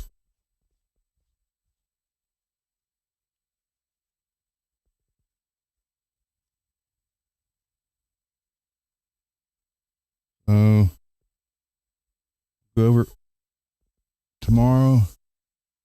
Any more dents that appeared from sanding it down some more.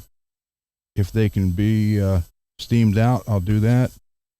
If not, they'll be prepped and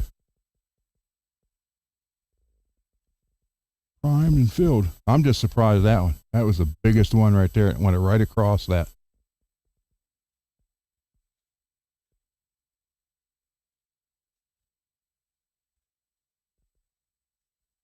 There we go.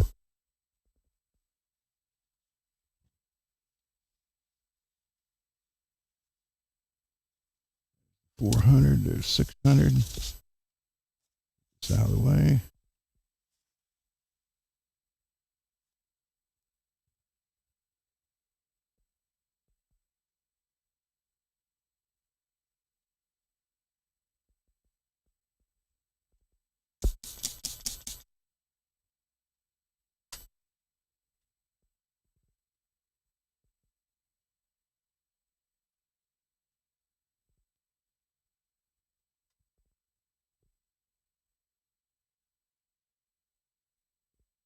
Cool.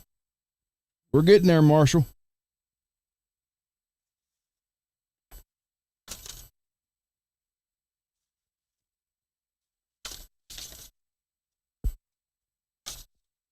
And the best part is this paper. I can wash all this out. Use a lot of it again on other projects.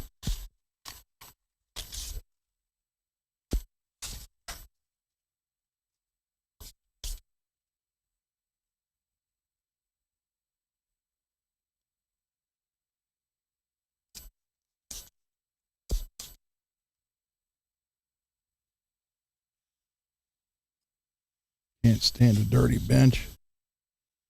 I don't need my phone telling me it's okay to be lazy.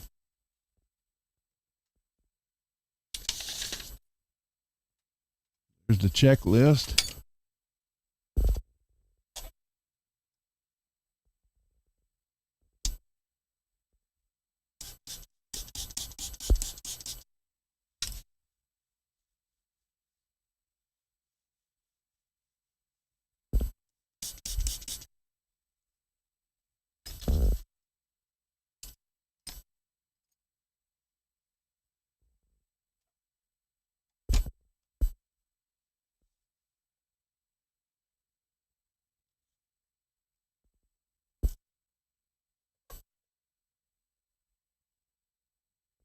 All right. Let's go back over here. As Andy Griffith would say, right chair we are. Right chair. And yes, I am a fan of the Andy Griffith Show, everybody.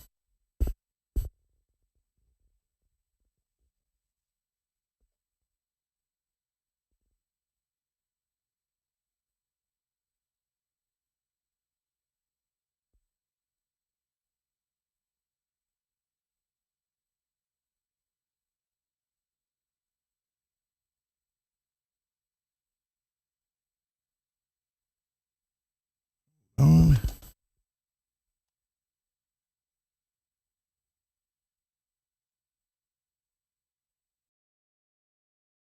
Camera a little bit so you can see it better on the bench.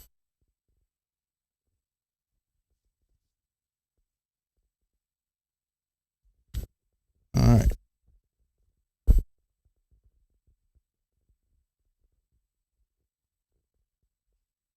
Now I got the cable everywhere.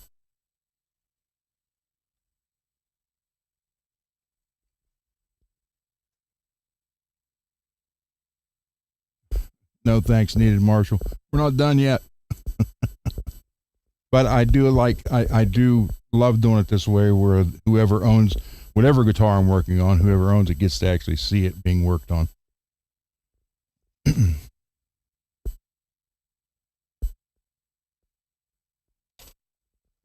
So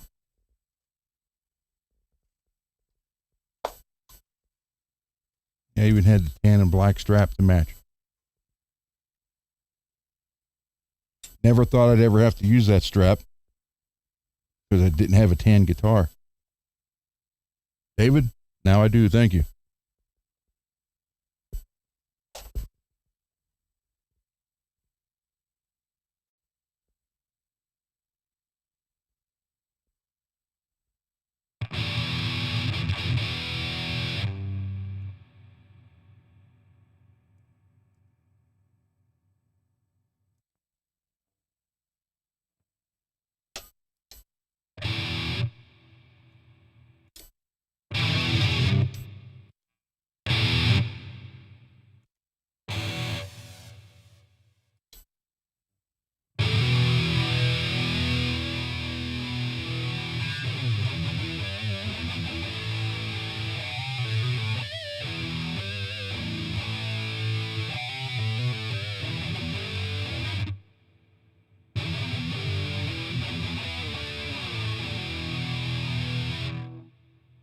I didn't check. I didn't replace the switch yet,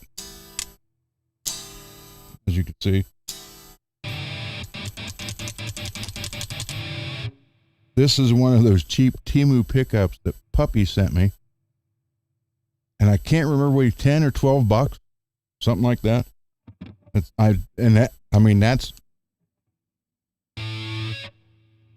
wax potted.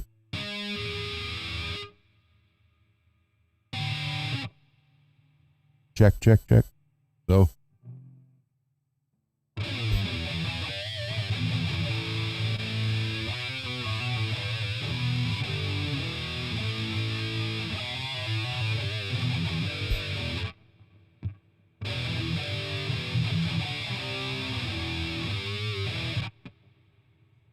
Oh, the original All the King's Men was like,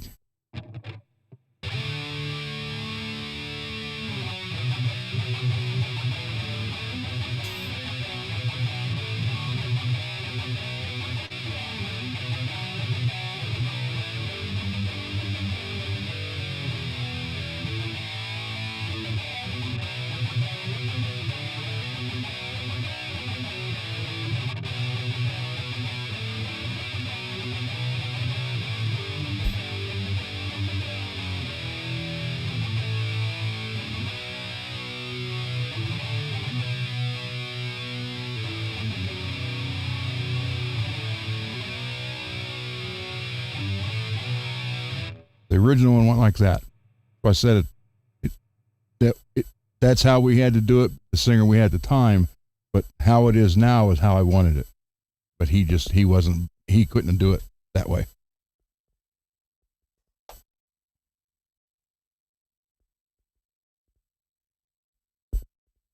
No, I will put the Seymour in there, David.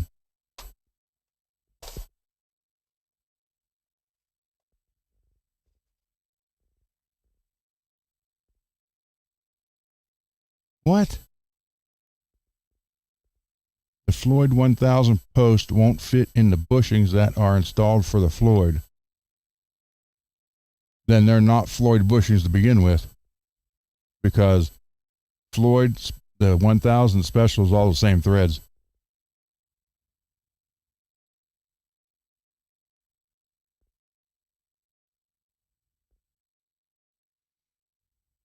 And if it is a Godo, you're going to have to plug the holes and re-drill them because it's too big. Or if the ones that were on it aren't bad, just reuse those.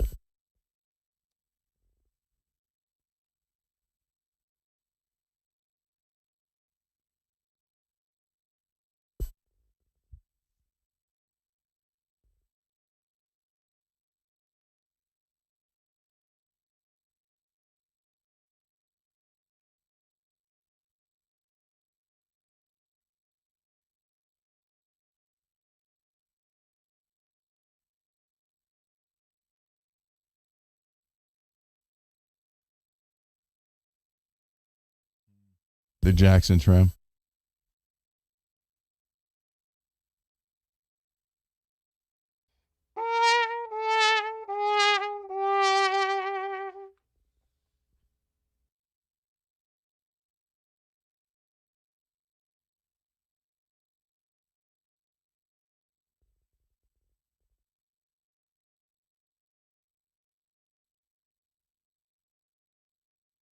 Yep, you can pull just what David said. You can pull them out that way and put the ones in.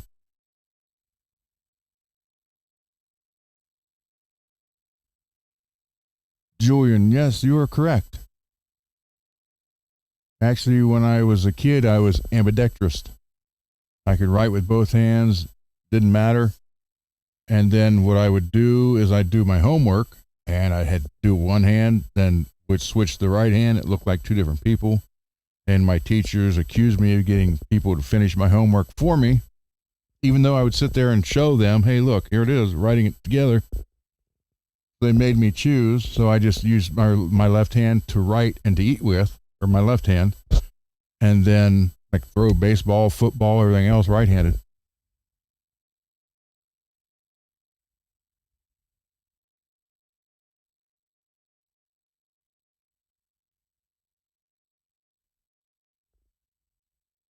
Good observation, though.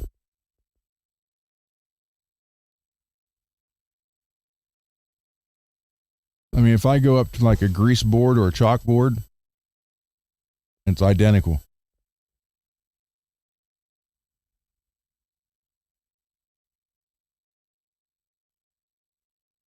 But on a table, the world's made for right-handed writers, especially the school desk. It went like this.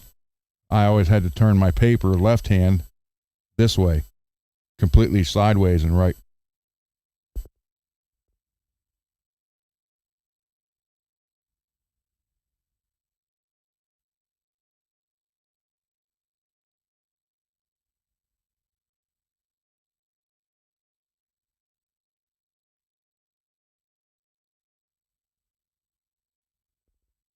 I don't have a.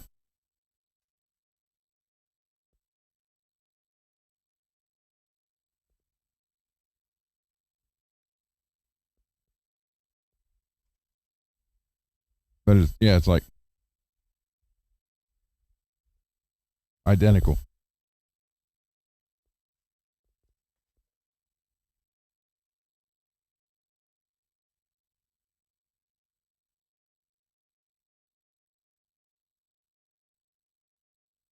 So if like you see me using a drill, it's usually right-handed. But I throw football, baseball, everything right-handed, catch left-handed, but I write left-handed, which was wild. Just like when college football, they come up sign this, I'd be like signing it and throwing a football, and like, what the hell?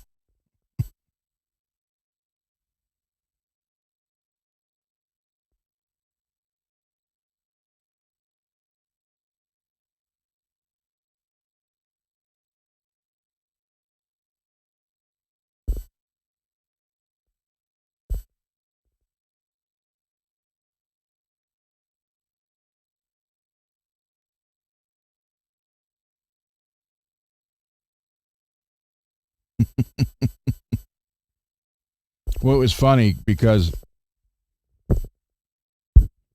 uh, sometimes when you go to use a hammer, like when I was uh, doing the die maintenance and die maker, you'd be around a bunch of guys, and I'd grab a hammer, and they'd see me writing left-handed, and they're like, "Oh, you're a lefty. I'm not holding anything for you to swing a hammer with." And I'm like, "Why?" Write my name or write on the die what needs done. As they're like, "How the hell you do that?" Always been able to do it, and I survive on 4 or 5 hours of sleep a day. Have been since I was born.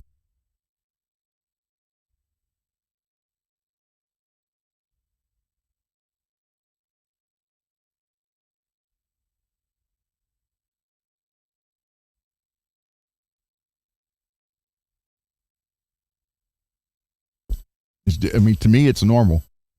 I don't even think about it. And when I'm painting a car or a guitar, it's either hand. And shooting I shoot right-handed, but I can go left-handed just as easy. And that was an advantage to me when you had to move to some targets that were on the right side, some on the left, because I'd run up and just switch hands. And they're like, "It's unfair." So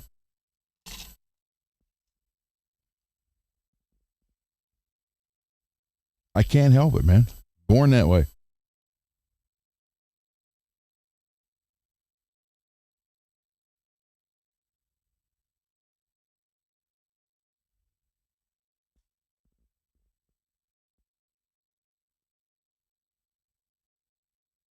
Well, Derek, funny you say that because I did go to and teach the 101st Airborne pistol and shotgun.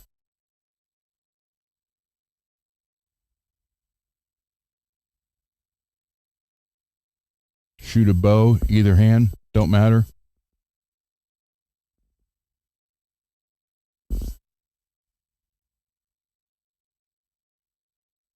That's one reason why I got a lot of trophies from shooting Glock.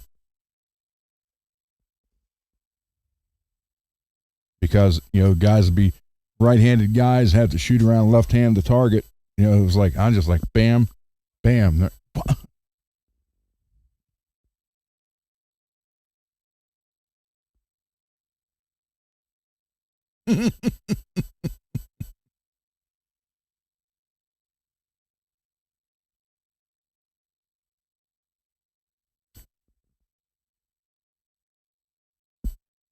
There's a lot to it, man. A lot to it. Oh, God, I thought that said 130.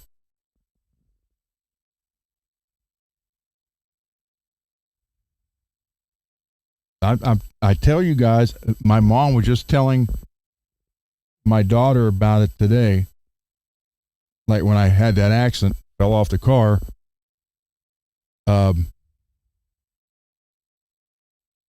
Because I was built like I was, that's what saved my life. Because I landed on the back of my head and then bent the other way. And then when I had to have an appendix surgery, emergency, I don't even know how long I was in there. I was in the hospital for 12 hours before they finally figured out what it was. And then they come out after the surgery and told my mom, dad, and my sister, and my son, and my wife. They said, "My God, first off, getting to the appendix was ridiculous because I have double the muscle thickness, layers of muscle than pretty much any other human being." They said, they're like double what anybody else has. Then when they got in there, my appendix wasn't where it was supposed to be. So.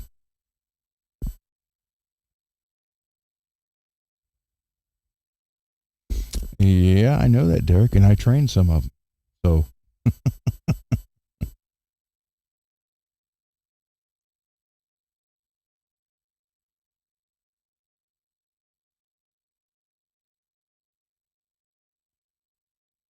it's easy. Yeah, I did one class I did because it was doing for concealed carry class, actually. And I tried to tell those people, I said, look, there's a 21-foot unwritten rule. And I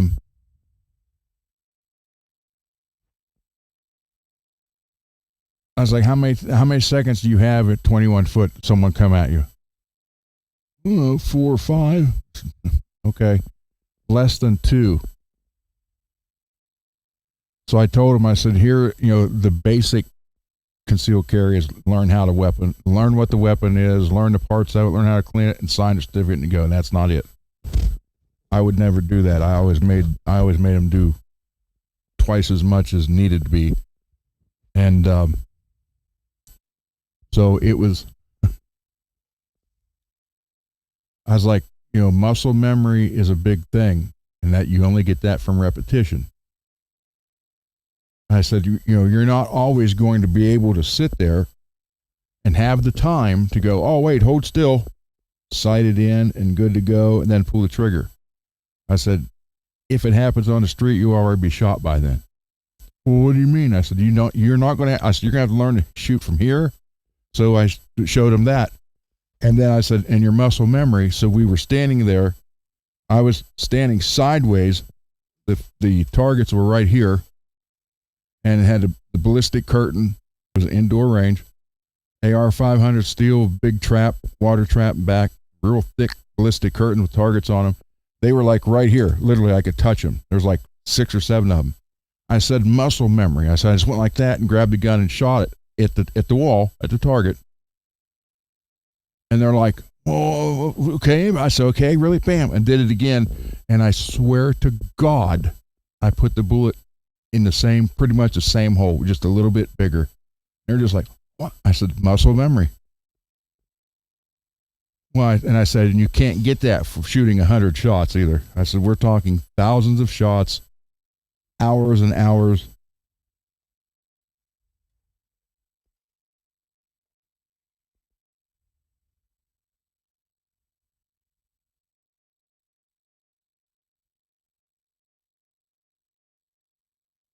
So yeah, it was pretty crazy. surprised a lot of people that way.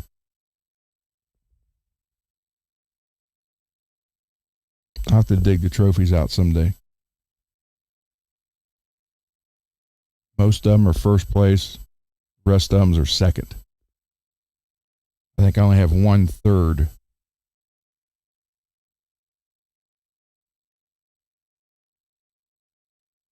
Yeah, I only have 1/3. Most are first, a couple second, and 1/3.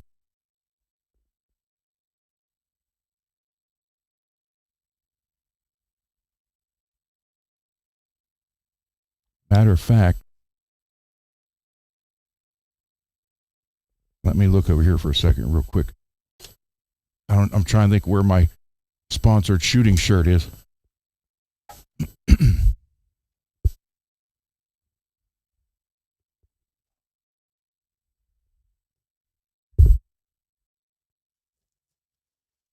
I don't know where my wife put them.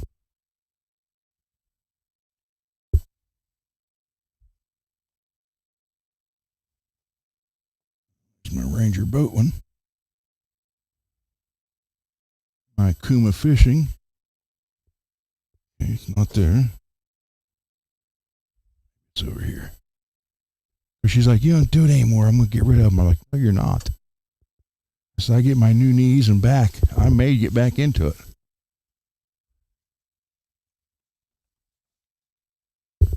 There's my Timney trigger. Crap. I bet she put him in the...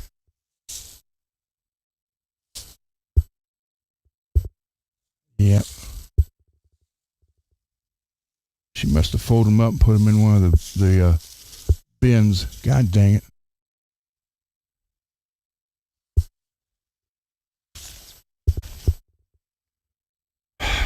Shoot. Well, that sucks.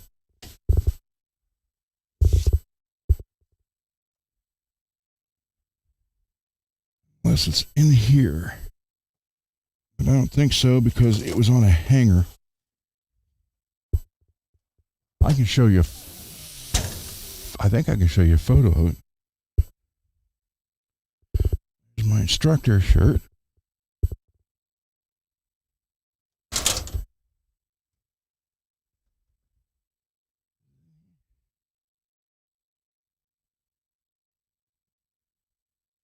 Nope. God dang it. Well, I'll dig it. I'll find it. But it's got all my sponsors on it at the time, which were SIG, Glock, Johnny Glocks, Dillon Presses, Rainier Ballistics, Winchester,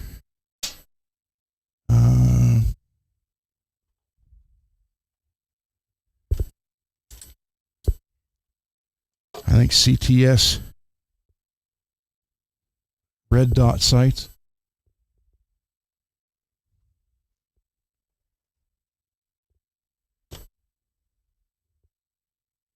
I know there's a photo of it.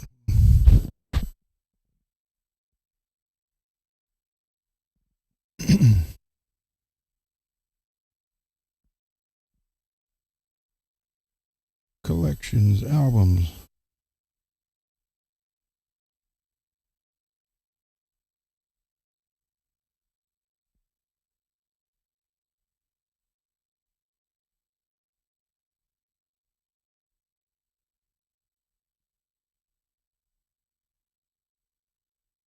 Oh, Lucas Gunwood, John EOTech. I put tape over the last name because I posted this on the internet. But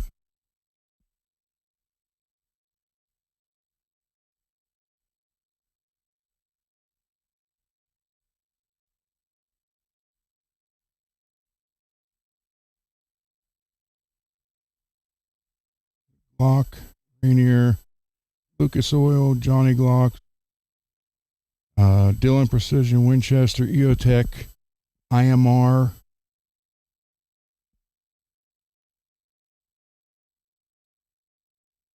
So yeah, Seymour CT, Seymour Sights.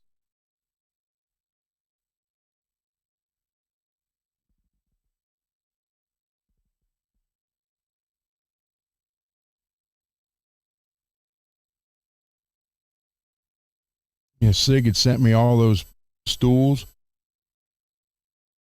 That's this room. Actually, where those presses are right now is where right there where the B52 amp is.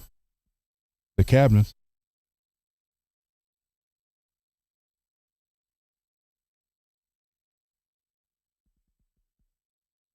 Oh, there's my the belt, pistol belt.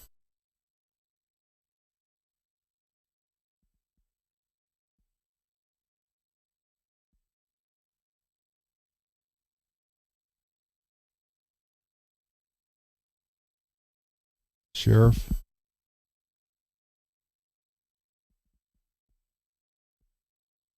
Oh, that's right. Starline. That's it. Starline was on there. Starline brass.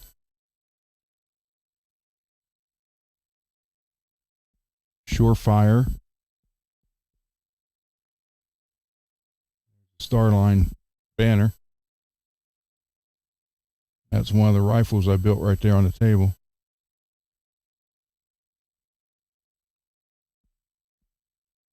And then this, where I'm sitting, right here where these guitars are, is where all those ARs were hanging. Wilson Combat. Oh, there's one of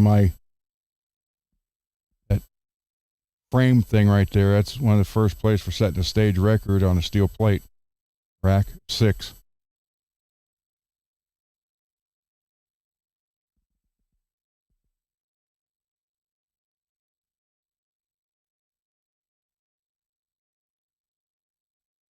And then this, where my bench is, where you see me working all the time. That was the other.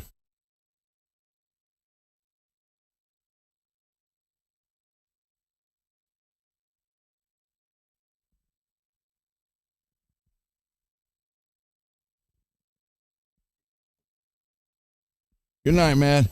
Oh, you can't hear me? Why not? You hear me now? Check, check, check. Hello, hello.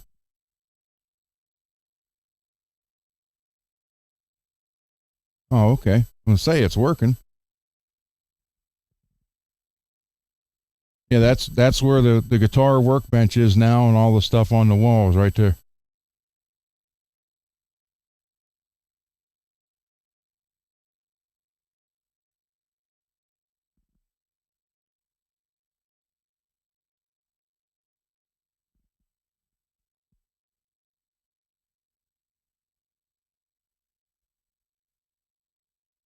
Yeah, right here. Right, literally right there, that wall. That was what the ARs and stuff that was hanging on that wall. I built every one of those. Every one of those rifles.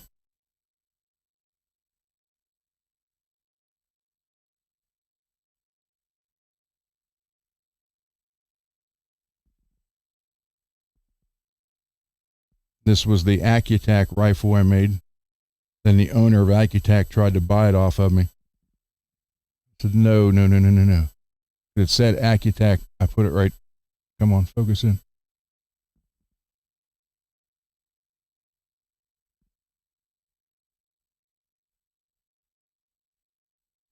Loophole scope.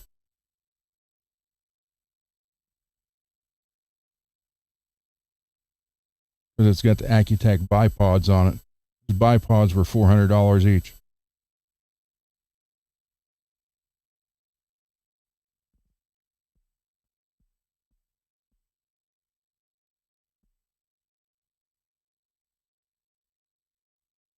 Oh, wait. There you can see the shirt a little bit better.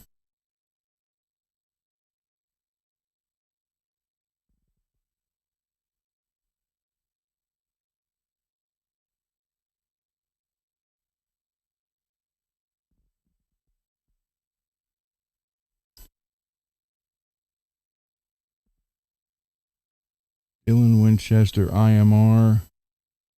Hodgdon EOTech. Johnny Custom Glocks. Lucas Oil. Rainier Ballistics.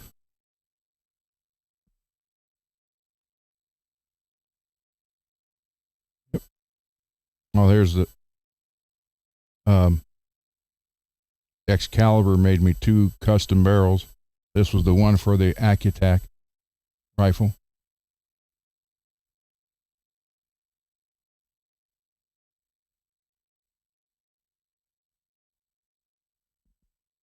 And then they did one for my Wilson combat rifle, which was right here. And the funny part about this one is with the 3-inch custom muzzle brake they made, from the receiver to the end of the barrel was 30 inches.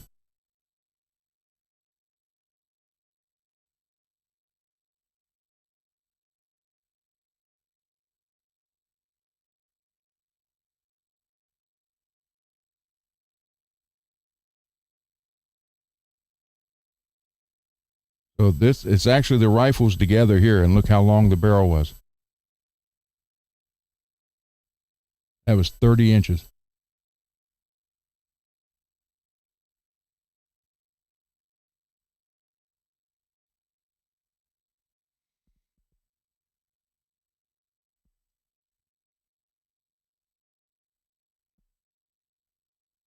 That's what it did at 250 yards. That's 8 shots.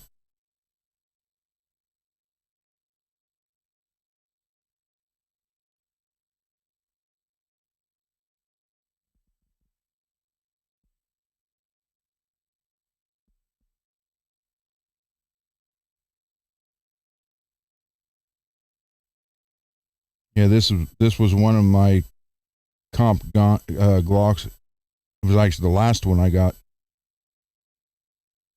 This was before everything else was done to it. It was just getting completed.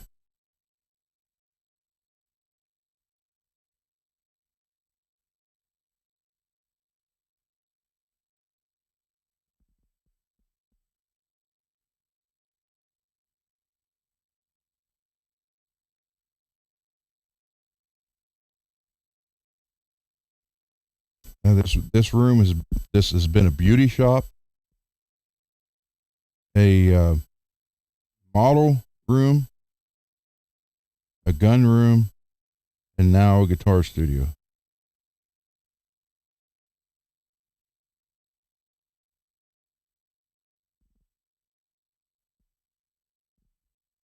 The Wilson Combat was a half mile. Try a whole mile, David.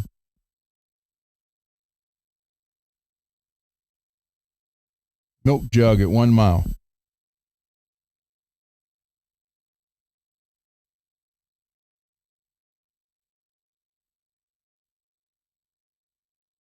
Hey, Zach.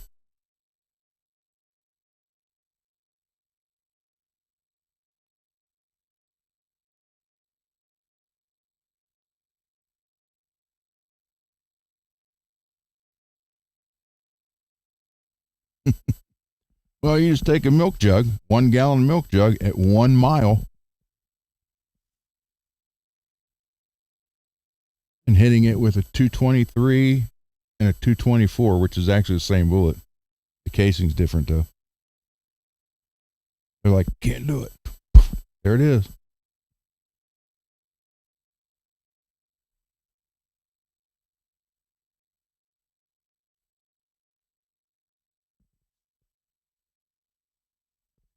So, anybody want to jump on?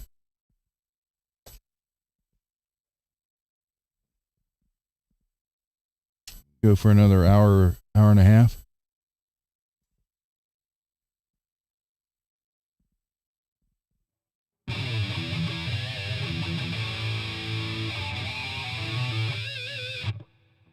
Like Zach Wild.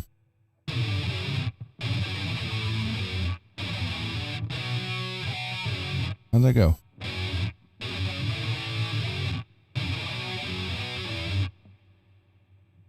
Something like that. Been a while since I played that.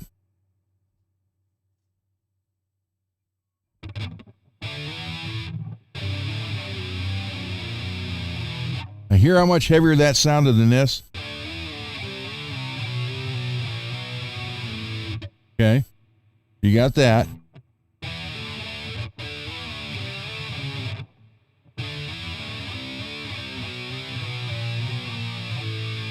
Okay, you got that. Now all you do is add the E, and you get the same. So you're going from this to this.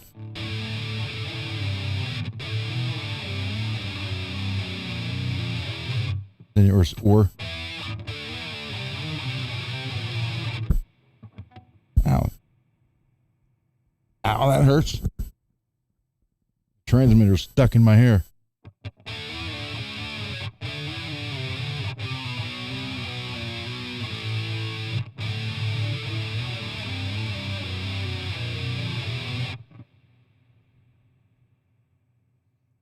Trying to figure out why this new Floyd needed 5 springs for it to lay flat. What? You don't have the screws in far enough.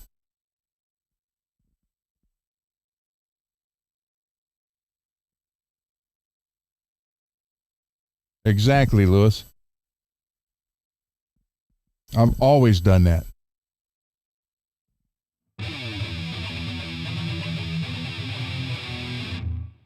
Sometimes it doesn't sound right though.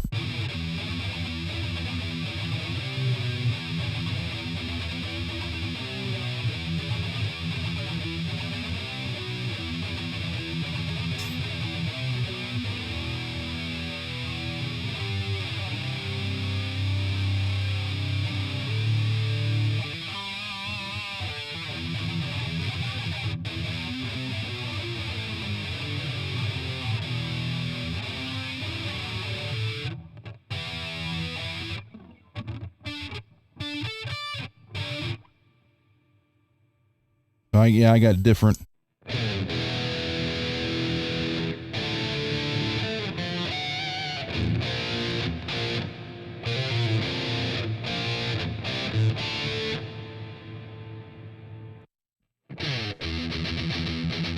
That's Tony's sound.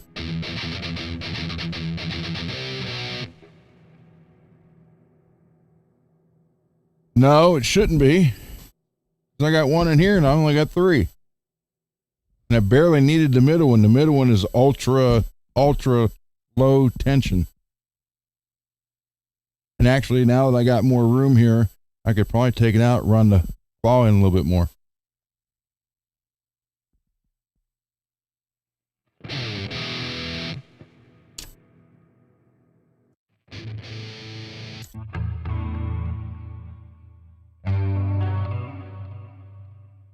See how that goes.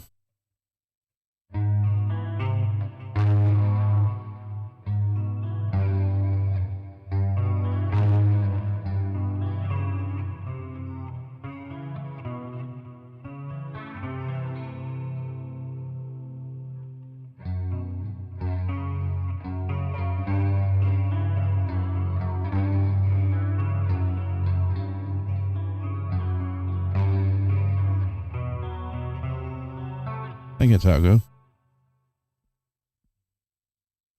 But again, I don't have a neck. I got to change this 3-way in this.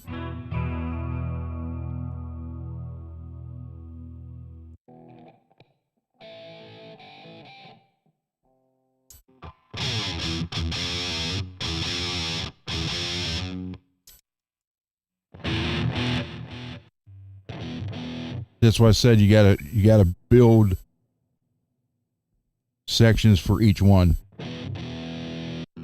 As you can tell, certain pickups don't.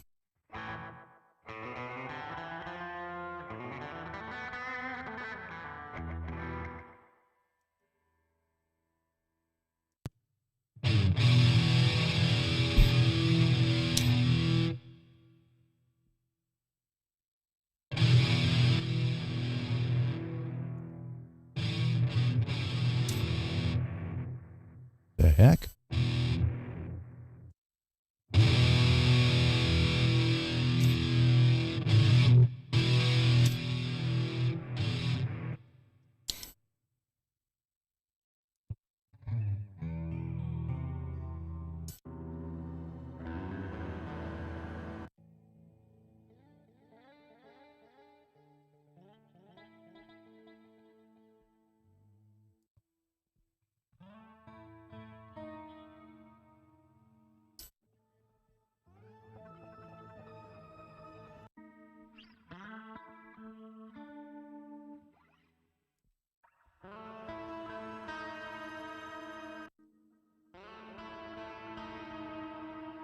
different. This is the one Janice always liked.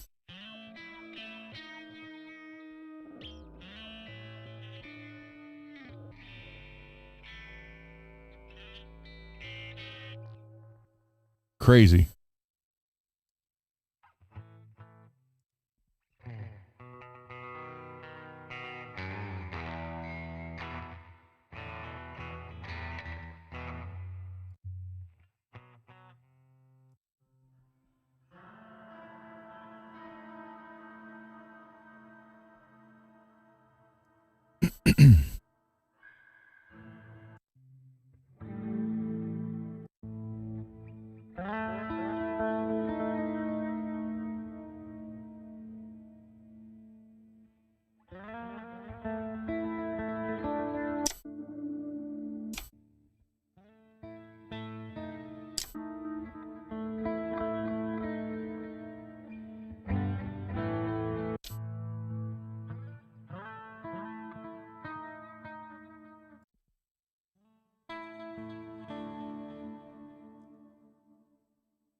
Crazy, crazy, crazy.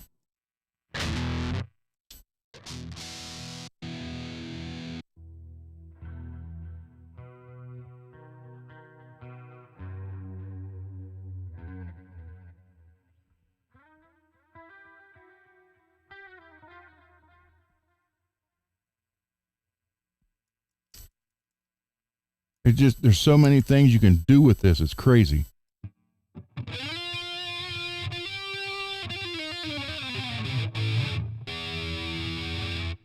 Piggy.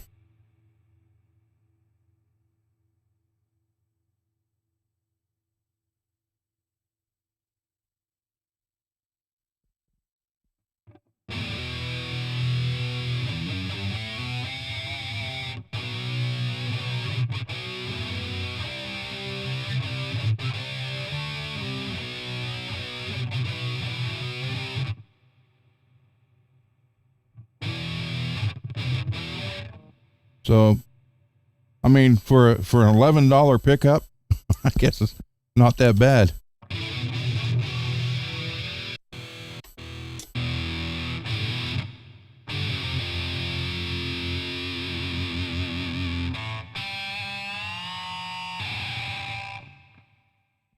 So yeah.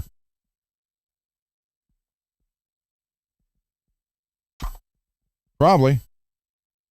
I sent him the words to the songs he asked for. He's gonna do acoustic covers of all the King's Men and The Dark. Yeah, that's I think Puppy paid $11 each for those pickups from Temu, and all I did was wax pot them. And there's absolutely no feedback from them. Yeah, they're kind of tinny, but they sound good.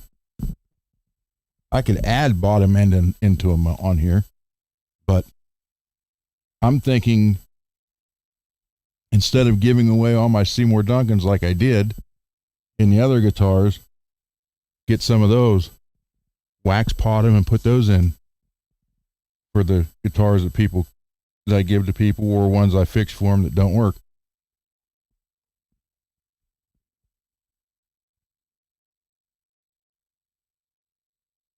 Yeah, Puppy, I think he bought a bunch of them. He sent me 3.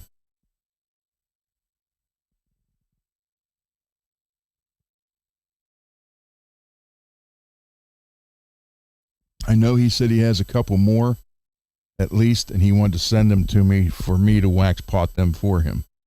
I said, that's fine. I'll do that for anybody. I don't care.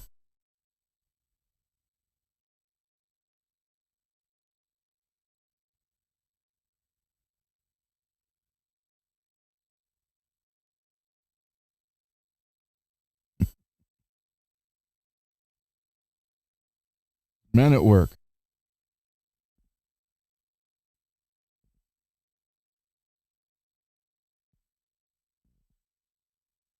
True. Not much, man. Not much at all. I'm telling you, you know what? It's a Friday night. We can go a couple more hours. Anybody want to join?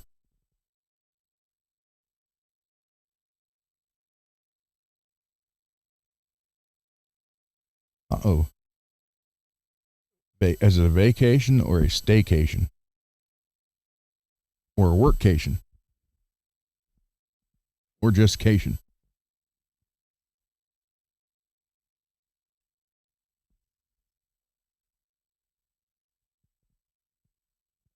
Okay, David.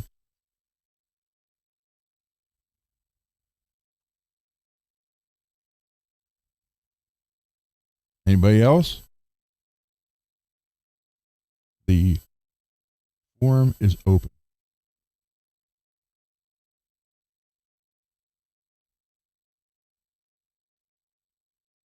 Uh-oh.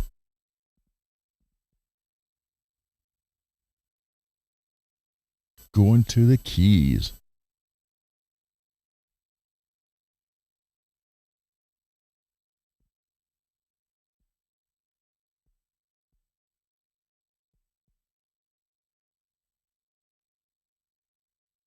I went to the Virgin Islands one time. They had to change the name when I left.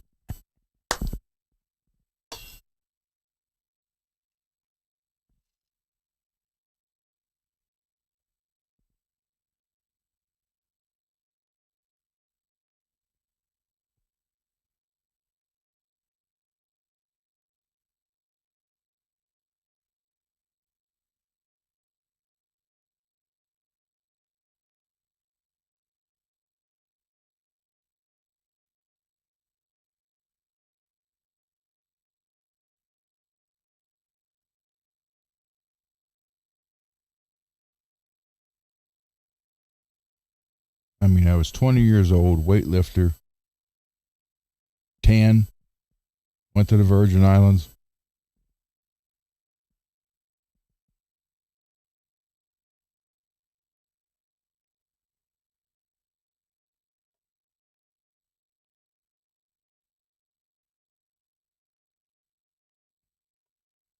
You watched the.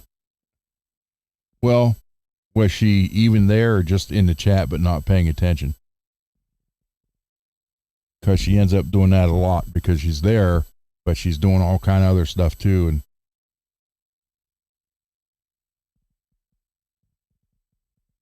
I got a screenshot the other day. Excuse me. I got a screenshot from somebody the other day, and it said it from both of them. I mean, a screenshot of one of each of their shows, and Napoleon was like 3/4 of the way into the show, and there was only 5 people there, and 3 of them. One was Janice, one was Mr. Mike, and the other one was Spaz.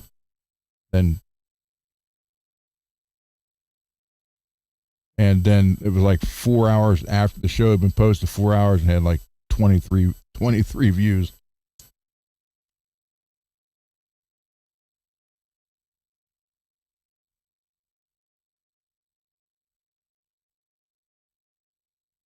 I mean, I don't hope they fail. I don't. I really don't.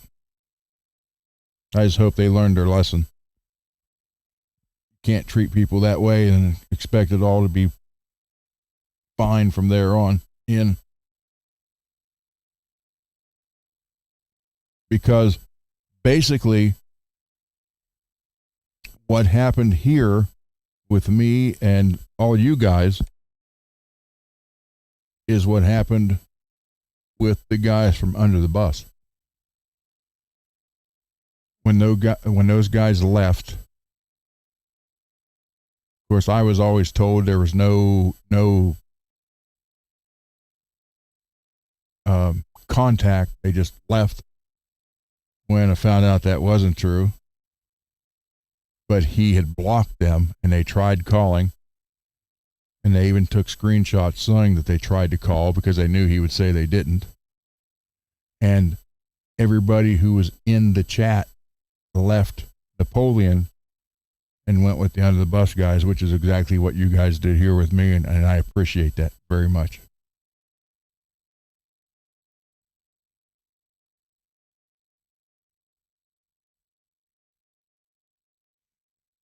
So, you know, I always heard, I did nothing but for years try to help those guys, and look what they did to me. Well, I can say the same thing about him now. Oh, well. I like it here better because I get to play my own music.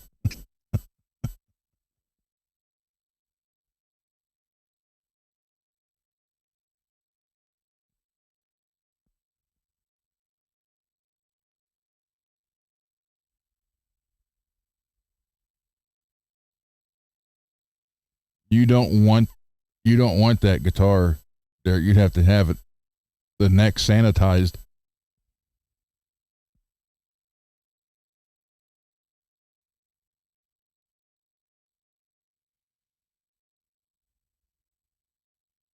Because he couldn't explain it if he did show you. Sadly, I firmly believe that now. But, oh well. So like I said earlier, the original version, and by the way, this guitar is live, and you don't hear that $11 pickup.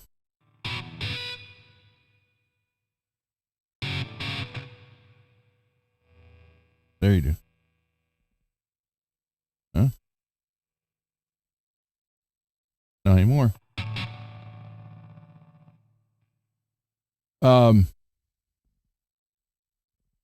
But the original version was.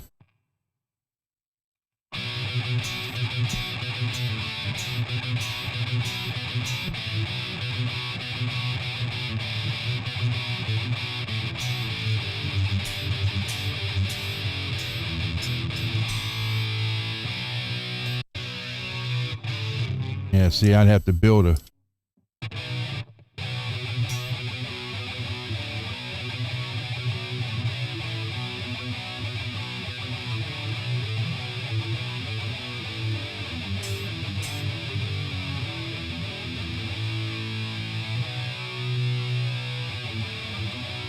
That was the chorus.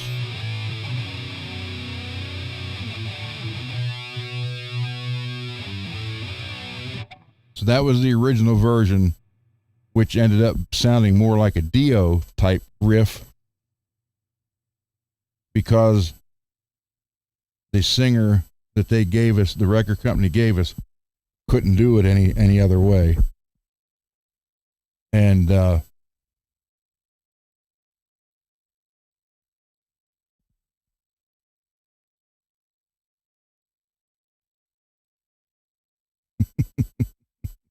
thank you, Peggy.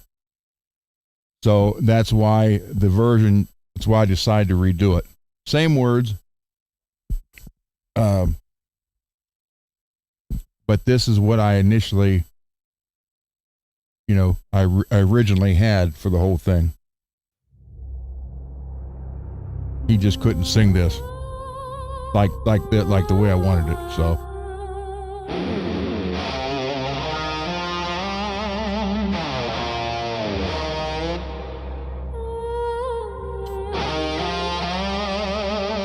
But it's kind of the same format.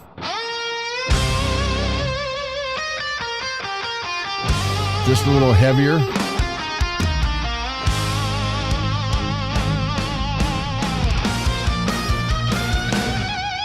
In the days of old, lived kings and queens in a land land of dragons, dragons, wizards, and dreams. What sound are you talking about, True? Men wore suits of steel, riding stallions of stone, fighting for their honor in a world to call their own. Across the fields of blood, you'll hear the swords clash. You'll hear their shields. All the beginning, it sounded like the Crow. So many have fallen. Their souls will never die. Just one dreaded listen. He put that in when he mixed it. Dreaded cry. All the king's men, driven from within, fighting to survive, dying their only sin, their only thrills to kill. Shadows stand still And there's on the battle plane. the original lyrics from Blood begins to 1989. spill. Yeah.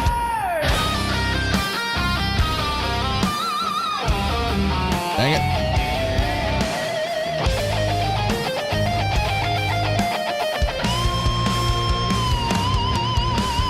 Now as the smoke clears, the battle draws near. The sound of the screams, they seem to disappear. As the men ride away, the battlefield is cold. Alone in the corner, the king, he sits alone. Then to the chorus.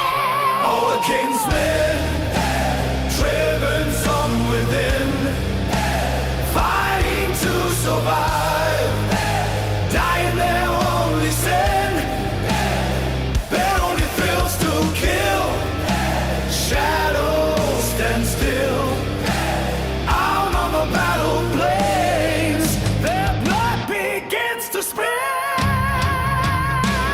All the king's men, driven from within, fighting to survive, dying their only sin, their only thrills to kill. Shadows stand still, out on the battle plain. So this song was originally recorded in 89, and I wrote it in 1988.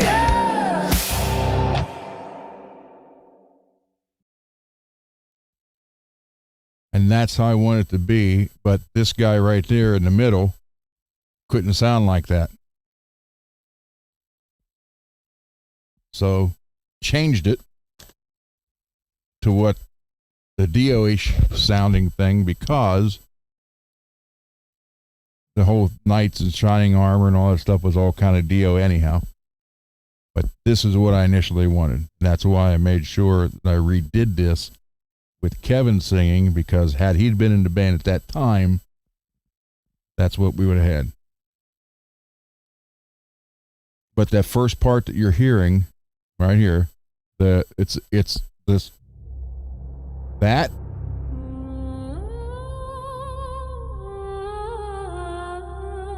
he did that on a keyboard. Now that obviously is guitar with a lot of reverb. But that background, and that's one of his backup singers. The guitar is a lot of reverb. Yep, guitar is a lot of reverb on that. Because when I sent him all these, I'm like, think 80s. Reverb, echo everywhere. And that's basically, it's on all the vocals too, so.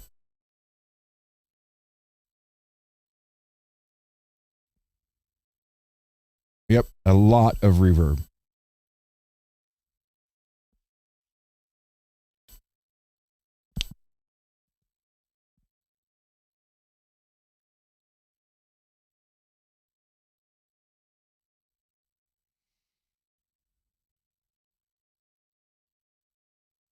And then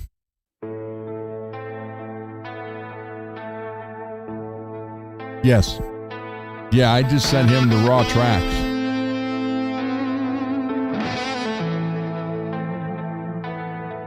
The sun goes down, shadows crawl, whispers echo through the hall. Every corner hides a face. He's got a group of them, Zach. Leaves a trace. The night creeps in without a sound. They actually work for him at his studio. I close my eyes, but still I see evil there waiting. Anything that you hear keyboards or female background, or like the one he's got violin, he added to it, that's him and them. Don't let the shadows steal the light. Every fear I've ever known comes alive when I'm alone. Don't walk away, don't say goodbye. Will is turning this into an acoustic cover to play at the bar down there. Down under.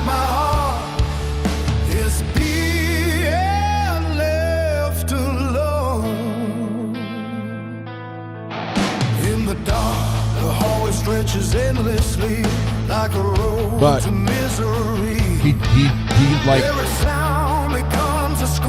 killed probably 40% of the sound of the guitar on this one. Seems the darkness knows my secret name.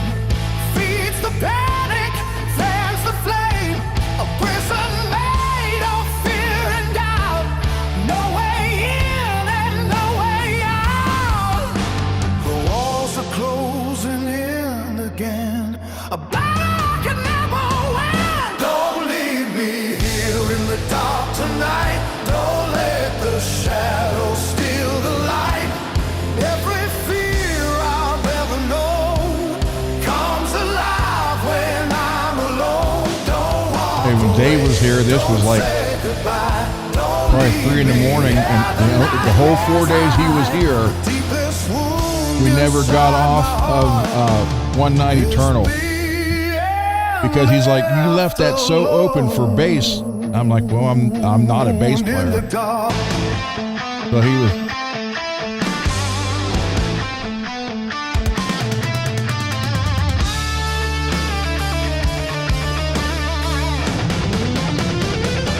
I feel dark, but not the night.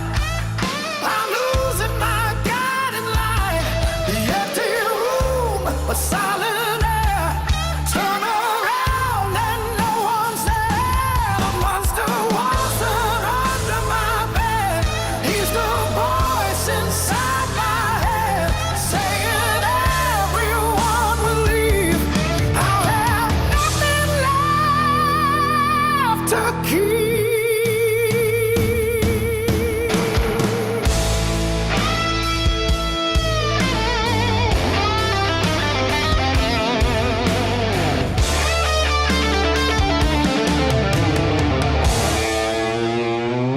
Don't leave me here in the dark tonight. Don't let the shadows steal the light.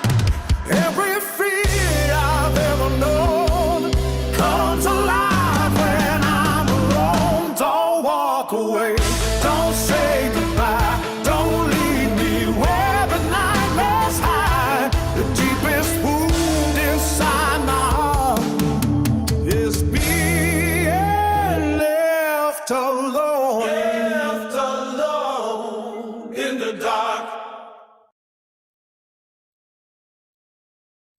So yeah, it was. Oh yeah, there's a lot to learn. True, just take it a little bit at a time, though. Don't try everything at once, because you went. Yeah, that's a little better photo of all 4 or 5 of us.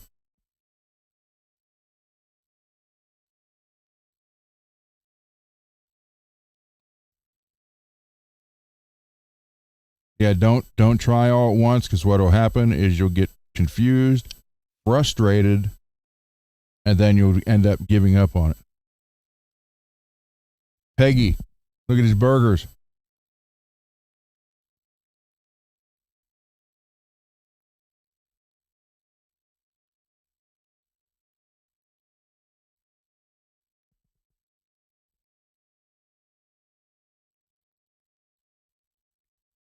This, by the way, I know Billy, I don't think Billy came back. This is the guitar that will be given away once we reach 500 subscribers. Those are not pink. They're actually red. They just look pink in the photo. Billy has this guitar. Come on, focus. And he graciously donated to the channel. I don't have it here. It's in Arizona with him. And he is going to mail it out to the winner, continental U.S. If you're out and you win it, he may still ship it if you pay the shipping. I don't know. You'd have to talk to him about that.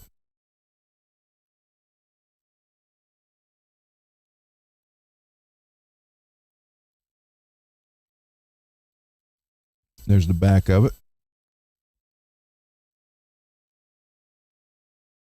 It's kind of like from the photos, it looks like a taxi cab yellow. Peggy, I'm never going to get this. Matter of fact, it's probably sacrificed in a fire.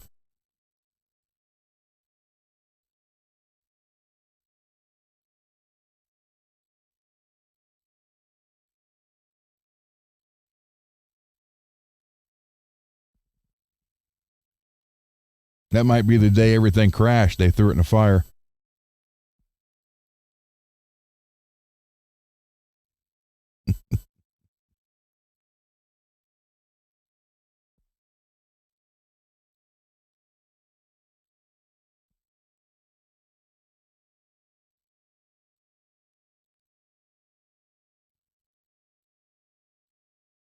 Yeah, they, who knows what they did.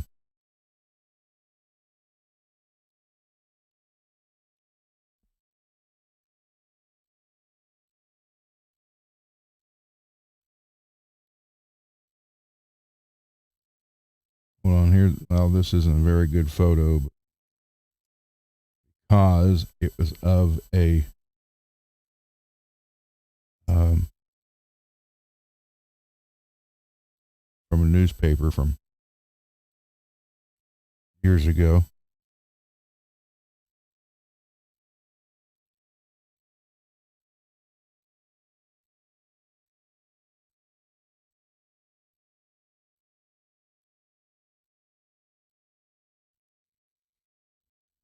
But let's see if it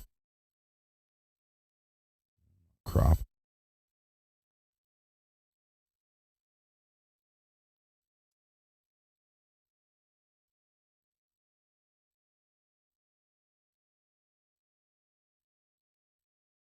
Tour dates: August 1st, Burke Allen's, West Virginia. August 10th, Kentucky. August 16th, for West Virginia. August 17th, West Virginia. The band will also be recording their debut EP during August. After recording sessions, they are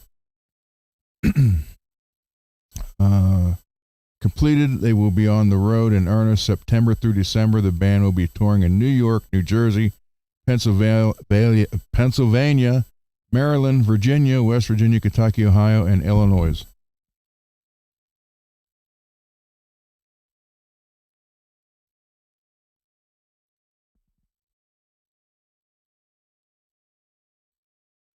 I'm the one back here, clear in the back.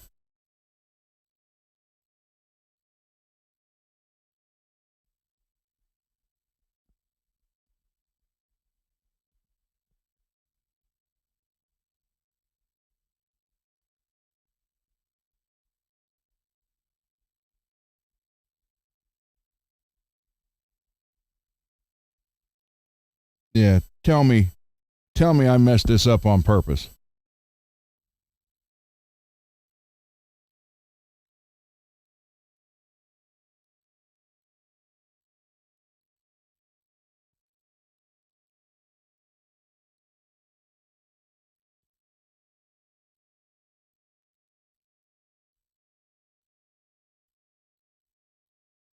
Yeah, Lewis, that was 1989.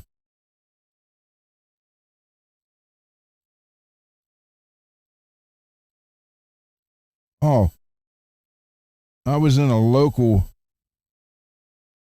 I was in it's a pub here, but they serve that tiger burger, which is great. But anybody remember Chris Farley as the man living down in the river, down by the river in a van? He was a motivational speaker. Anybody remember that?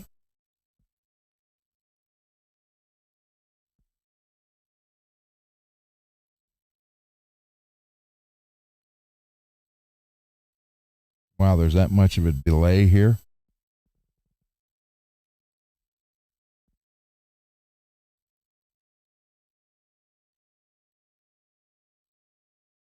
Okay. So Jed and I were in there getting tiger burgers, and this guy came in and sat down, and I looked over at him and the clothes he was wearing.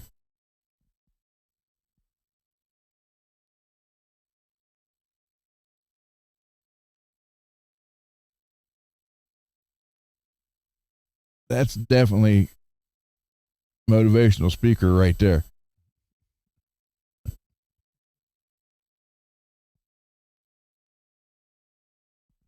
Thank you, Zach. Yeah, but I messed that up on purpose.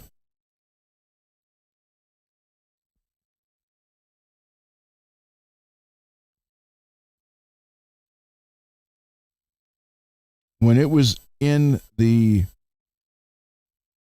uh,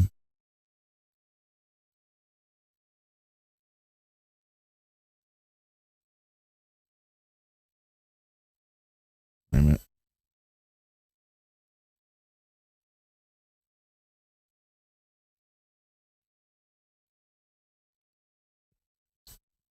When it was being made, the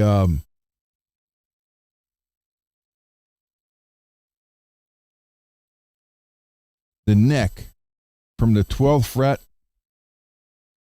down, well, up. So once from 1 to 12, it was fine.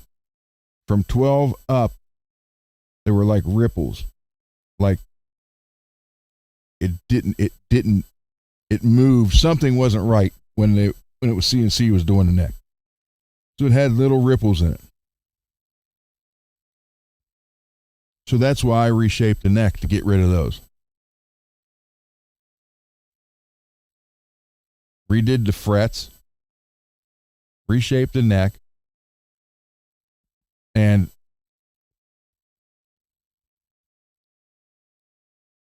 he didn't do anything that I told him to do prior to anybody playing it.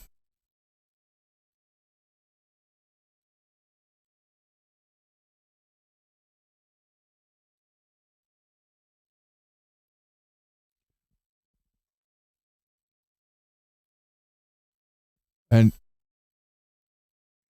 I want to show you this because this was March 17th. And he was watching the show the night before.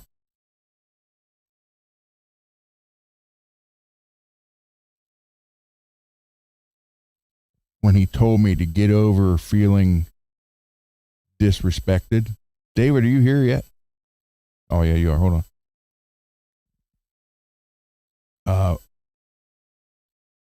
He told me get over it and don't feel disrespected. Stuff like that.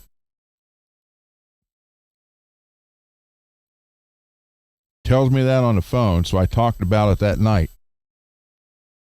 And then the next day I get this.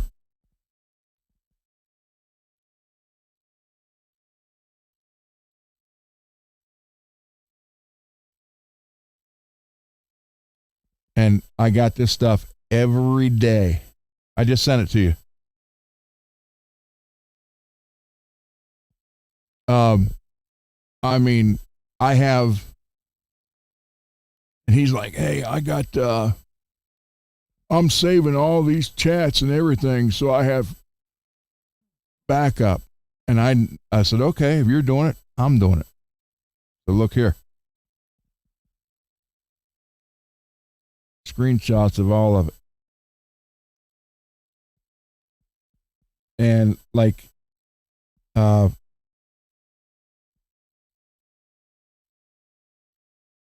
when you know who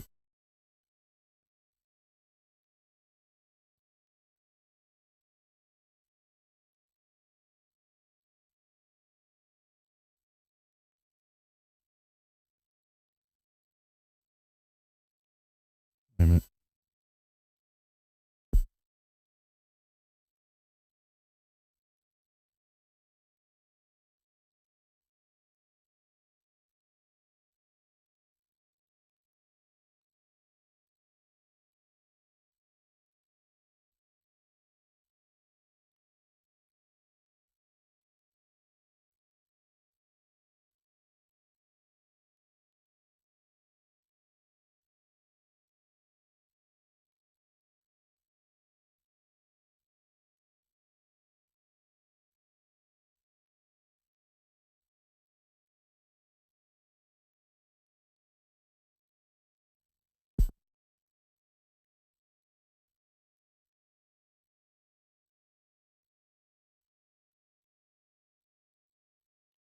So on one of these, he says something about he should have known that he would do that to that guitar when he played it.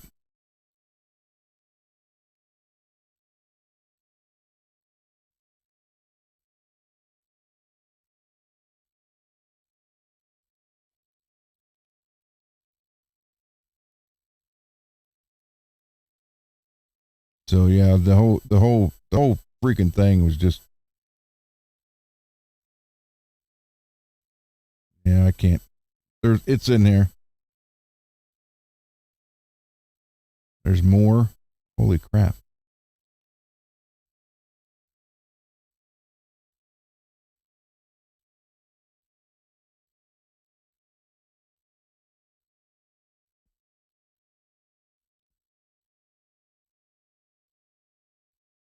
Yeah, he told me he didn't want to talk about it. Okay, let me know when. He's like, I'm done with all this negativity, and I can't sleep, and you guys don't give an f about how I feel. Blah blah blah. Then he's like, uh, I'm not having him play that guitar anymore because I don't want it to continue to be some kind of thing on either of your channels.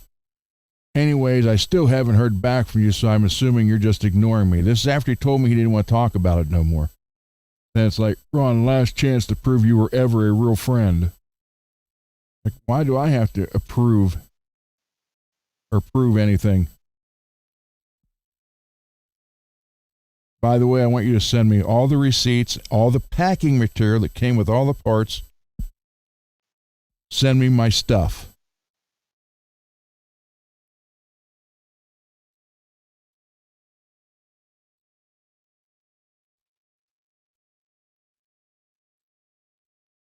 Just respect my wishes. There There you are. Now I can hear you. So yeah, I mean, haven't heard from you. You haven't responded to me in 5 days or more. So if I know you never really a friend. I'm doing what he told me to do. And then he wouldn't leave me alone for not doing it. So I don't know.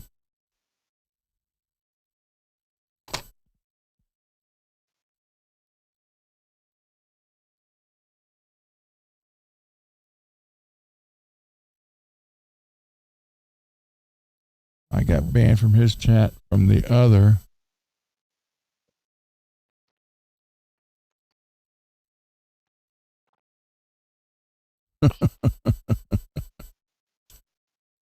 All right.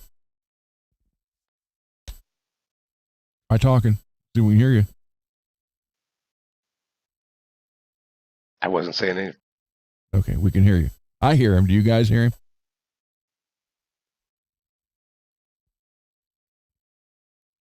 Well, Alex told me he played it and it played fine. So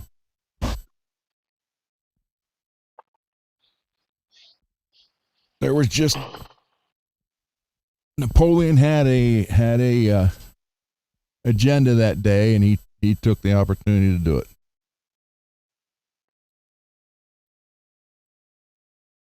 And then he's telling me in this text message that he should have figured that he would have taken that opportunity to do that.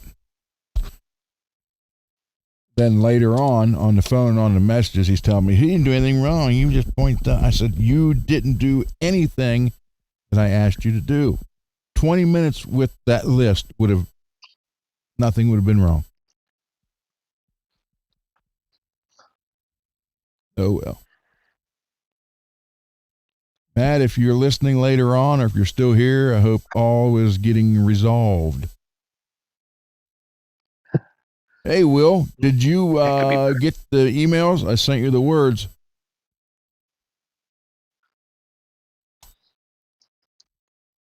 The words to the words to the dark, and all the King's men.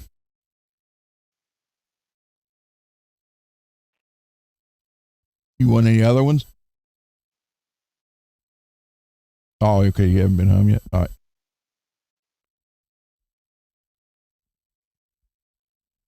Uh-oh, my red light's on. Hold on.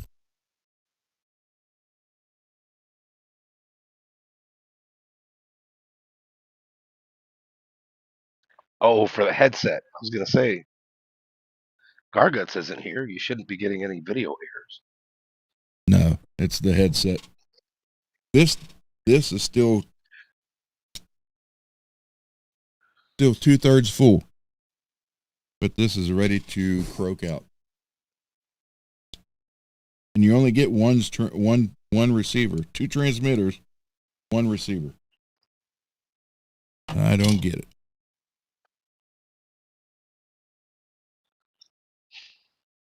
Just been one of those days, huh?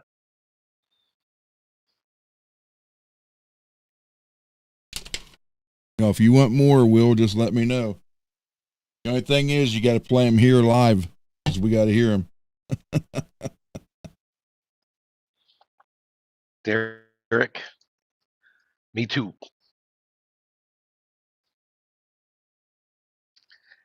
It has been a doozy of a day. I'll tell you what, these conspiracy theories, man, they're no joke. Dude, see that? Hold on. See that right there? See that little guy? That snake? He's got a buddy, too, somewhere. No. Lizard people. Lizard people. If they were snakes, they'd learn what a 12 gauge sounded like and felt like. I can't do that. My wife likes snakes. I don't know. She's like in a snake community online, and she knows all about these venomous snakes and who's buying what and everything. Oh my god, I don't even want to know. And then she tells me we gotta go see the polar bears. Shh. We gotta go see these barking dogs too. Oh my god. Oh my god. What happened? Did Timmy fall in a well?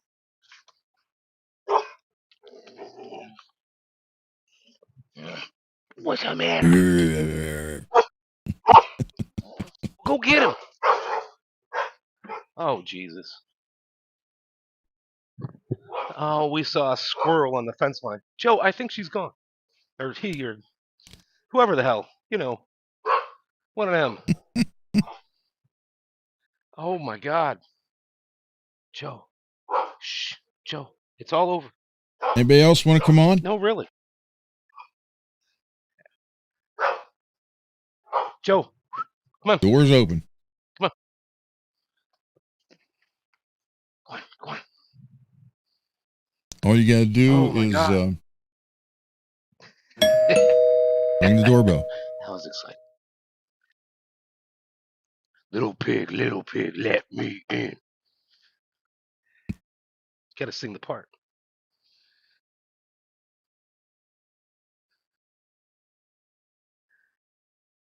Gas here is $3.57 a gallon right now. That's ridiculous. You're right there on the Gulf, so you guys shouldn't be paying hardly anything. What's it for you?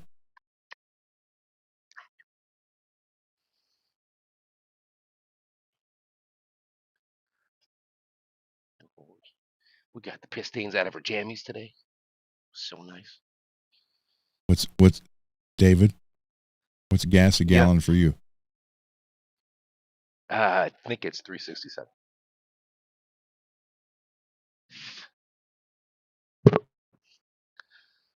You can tell when she got a bath. She's got all this fur coming off. There's so much fur coming off this dog. And I'm like, how are you still furry?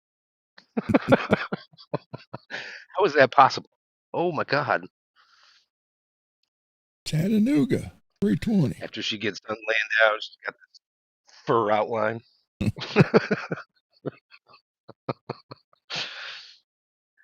Yosemite Sam. I was wearing all black one day. She Chattanooga. hopped in my lap. Chattanooga. Chattanooga. Chattanooga. Get all furred up hanging out with you. Get your eyeballs all itchy. Oh my God. Derek, how far away do you live from the Smoky Mountain Knife Works?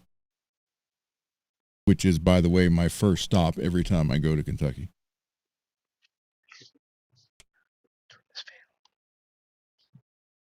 Smoky Mountain Knife Works. fan. If you ever want to know what hair sounds like. You know, that's what celery is. Like when you want to chew hairy water, eat celery.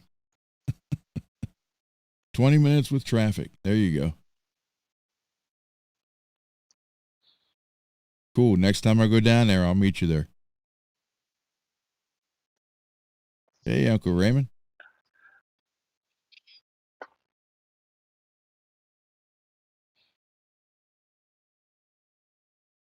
Hey, tell Amanda I'll do a guitar project with her.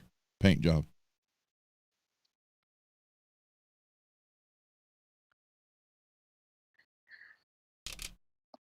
Be happy to do that.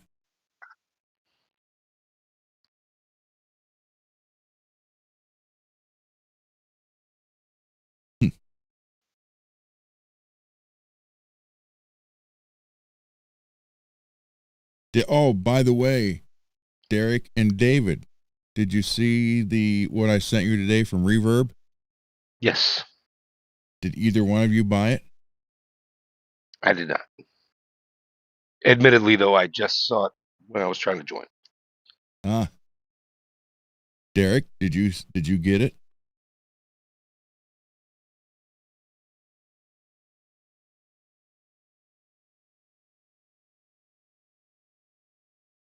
Greasy's not here.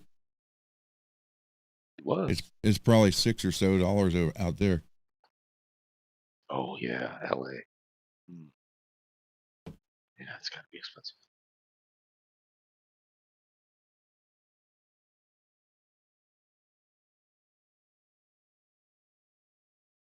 So I mean that's $140 for a black. $140 for a black Floyd Rose 1000. If it didn't, it's probably. Oh.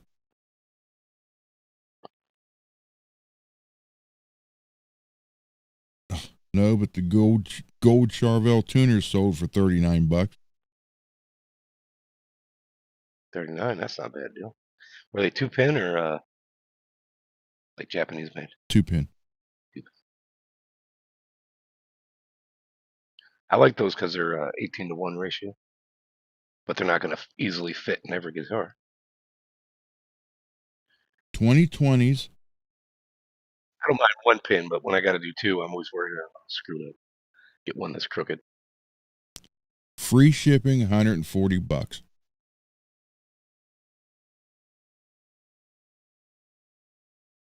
That's a good deal.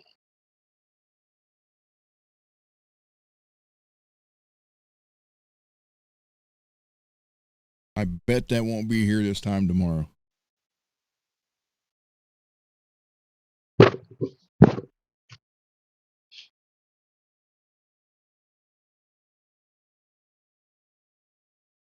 I really don't think it's going to be here this time tomorrow. Although the gold one is still around. 1,000 for 139, $12 shipping.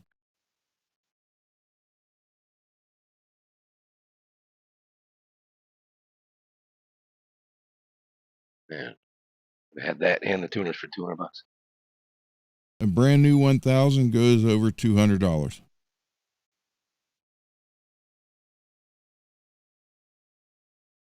I did come across you just don't see them used that often.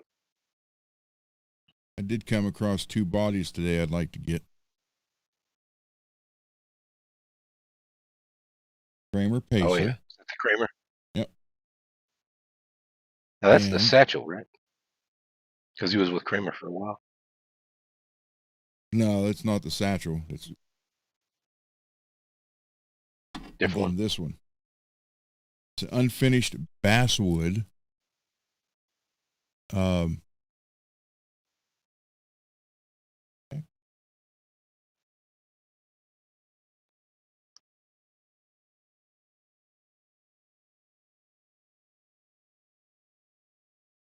$179. Like it. Yeah. I could do wonders with that. You could probably do better with. You could probably do better with K&E. Maybe. I've never tried any of theirs.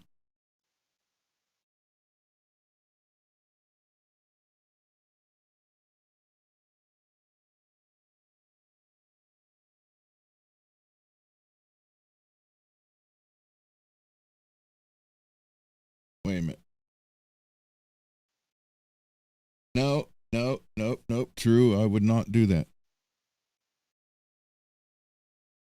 I would do some other kind of paint job. Godzilla. I'm not into the stripe Van Halen. And this is just blasphemy.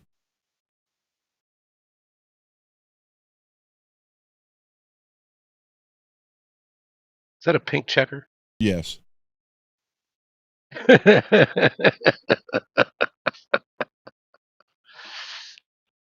It's a soloist. Just because Greasy would like it doesn't make it a bad guitar.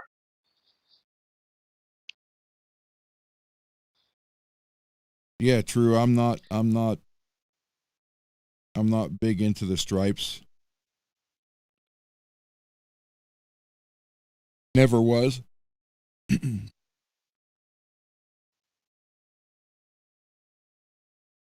I'm into more wild colors.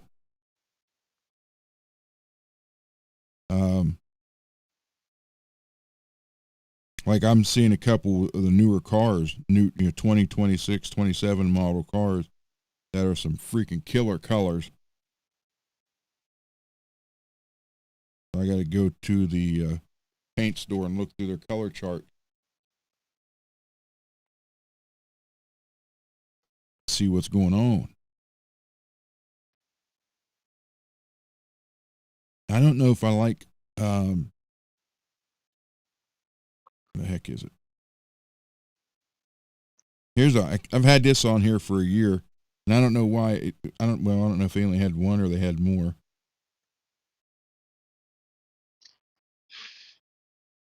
You gotta have racing stripes, man. On your socks, your pillowcases. Ford Rose stool.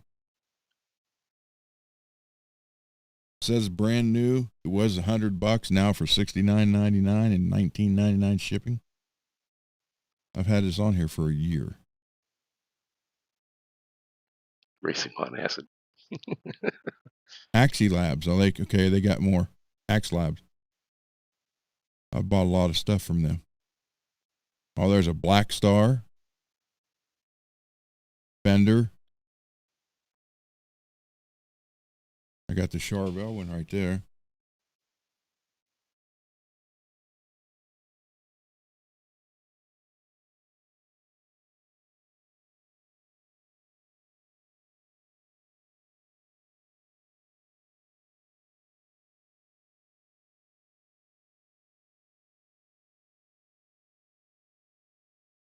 Rock and Sock Stool Twos. As you showed the Floyd stool. Yeah, on here.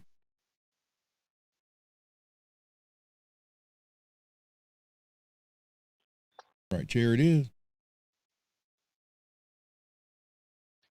Yeah.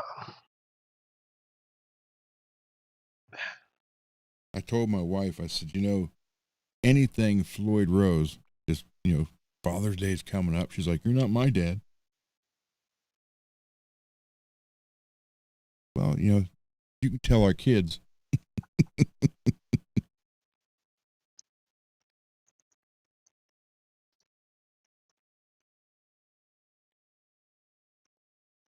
Let's see. There is a, oh wait.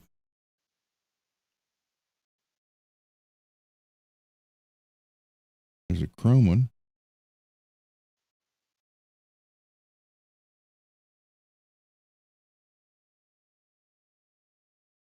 Yeah, there you go.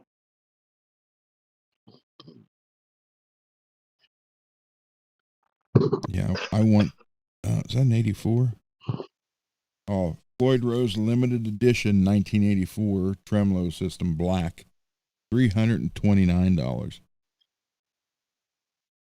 Crazy. New? Is it new? Yes. Yep, it's new. There is, where'd the other one go?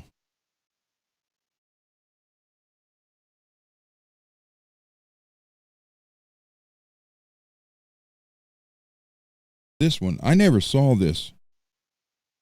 As much as Charvels, I never saw, same case mine had, but I never saw this finish, and I never saw one in person back then that had the slanted pickup like the Kramers do. It says it's a special edition.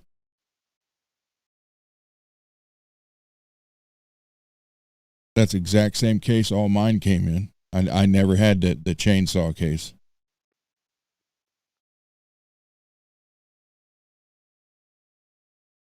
But it's showing. So the paperwork says special edition. Yeah, look how chopped up the top of this is. Where you would play your arm.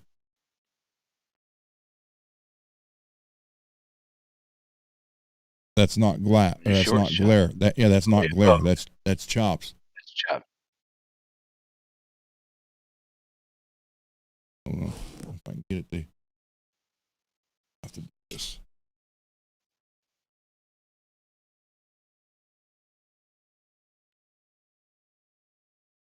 And we'll get out of that one for a minute, but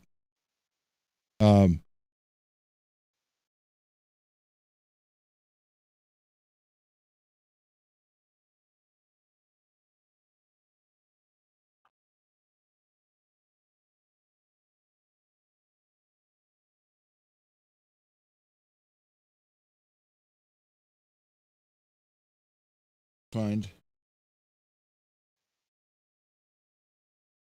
It is a 1988 mahogany burst. And they want, where's this coming from first before I check, before I say that? From Switzerland. They want $200 some to ship it. It's $2,708.04, $271.41 to ship it. Rare find, these don't show up that often. There were 1,000 of these produced. 2 of them found their way to Switzerland. Only 1 is here now. Serial number on this one is 951 out of 1,000.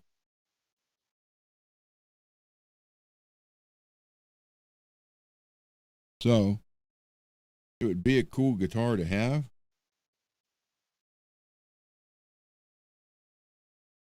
Let me show you this where it's all.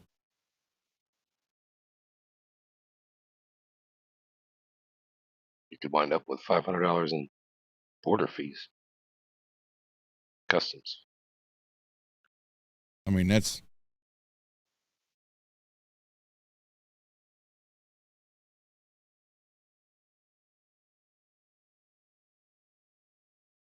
all the way across that top. All this, they're all like that.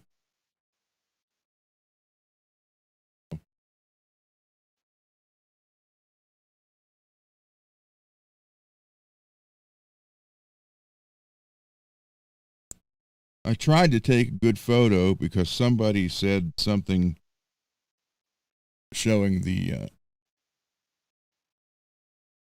Geiger tremolo on there. It still kind of comes out gold and purple. Yeah, and that's the best I could get photo wise. The rest of them it just looked like it was chrome.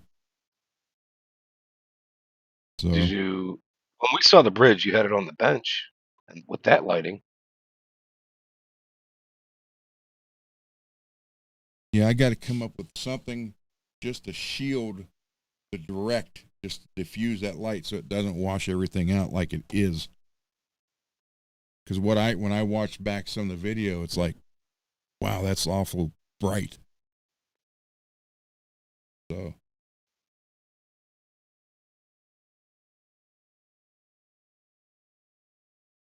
So, what did you get done on the next today? Or yesterday? man, between the wife coming home and the dogs, or one dog, that's all it takes. I don't know. Like yesterday, I felt like I had plenty of time, and then she kept wanting to go out, and I'm like, well, she's like 10 years old now, so I mean, she seems like she really needs to go out. I kind of want to take her. So then it was just hard getting my head back in the game. So I really didn't get that much done. And today I wanted to mow. I got all finished up the neck. I got out there, started raining. I put it all back, stopped raining. I'm like, Not let's supposed have to do dinner and this today. movies. Let's get this Friday going. I'm sick of this shit. And then I was like, oh, I know what I'll do because I actually had this in my mind when I got off of work at like 2:30. I'm like, I need to bathe this dog today. She was due, and finally got that done around 7. So now she's all fluffy. That's cool. My wife says she wants to record me when I'm in the shower with her because she's not a Oh, real you and long your hair wife? dog. So let me start again. Uh, my wife said she wanted to get a recording of when I got the dog in the shower, Okay. Because you and said I she bathe her wanted in to the get a shower because she's recording not a real when long you hair weren't. dog. I'm sure I messed that up. Yeah, you said she I got wanted to you. get a recording when we were in the shower. I'm like, should you be telling I'm gonna everybody tell you this? what. I would guarantee you she does not want a recording. We're not even 40 anymore. You know what I'm Yeah. saying? There's a point where people don't want recordings. We're past that point. So I always talk to the dog while I'm in the shower. And she's like, you say the funniest shit. I'm gonna record this one day and put it online. I'm like, I don't even know what I'm saying. I'm just talking to her so she's not trying to jump around and leave. And man, she knows that word done. You can't say almost done. She thinks you're done. She'll just leave.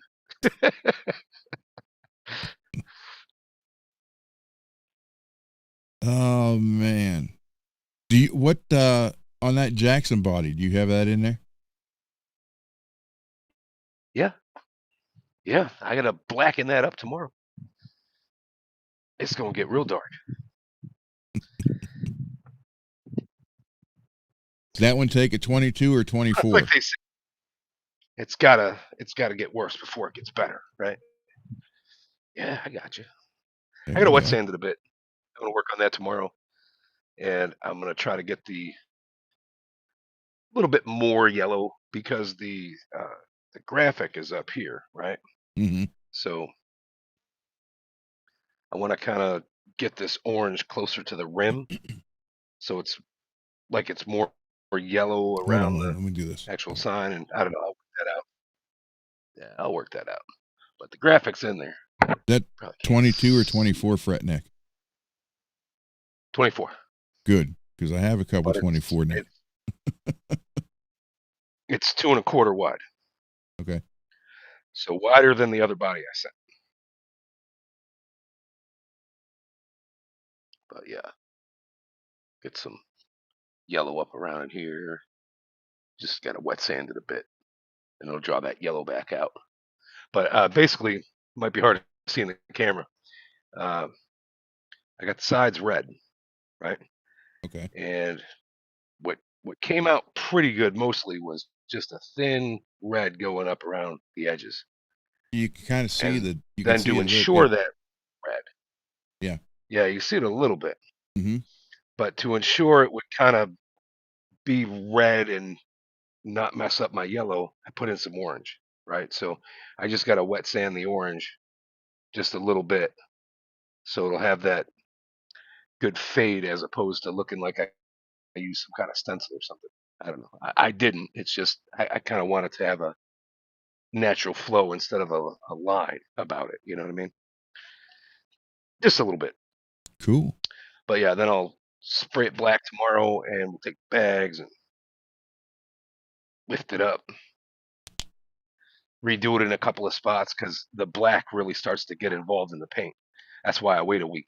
Because if you don't, if you feel like you're going to do another spot again, you'll just tear it up, and then you'll have to decide if you like what you did or redo it. What paints are you using? But if you wait a week, Krylon, I don't know if everybody knows this. Krylon is lacquer. Krylon is lacquer. So I'm using that. Yeah, I get pretty good results with that type of paint job, or if I'm Have tiger you? striping or Van Halen striping. But if you want to do a real elaborate paint job, a lot of different graphics, then Mm, it's better to go with enamel. I can get it's like I can get more paint in a small area, and it's still a thinner coat with enamel. You know what I mean? So like either it's tougher, either way you got a thinner coat. So when you go to wet sand, it might be thin, but you're not burning through it. oh, okay. You know what I mean? So it's like Yep. it's tough, but it can be a thin coat. And then when you start doing a lot of different stencils and different colors, I'll do the stencil and then I'll paint it this color, and then I'll do the stencil and paint it this color, and you rip all that tape off. You don't want to have these huge differences in Yep. the height of the paint, right? Yep. So enamel seems to work better with that, but you got to take your time. The downside of enamel is like I know your favorite guitars, but if you're doing Eddie Van Halen's, the last thing you want to do is peel your tape off in 24 hours. Don't do that, I'll be right back. or Take you over had for a better minute, at David. least wait 24 hours. Take over for a minute. Sure, but enamel's great, and then I have a lot less problems with it, like reacting to weather changes, the cracking and all that stuff. Um, but you really got to wait. So, for example, you paint your clear coat, you should wait at least a week before you wet sand it, and then you can wet sand it all the way down to 7,000. but wait another week before you use any kind of chemicals. You know, your buffering agents and buffing agents, or whatever you're going to do to shine it. You should really wait. And once you do that, it's going to be pretty tough, and you'll get it real shiny.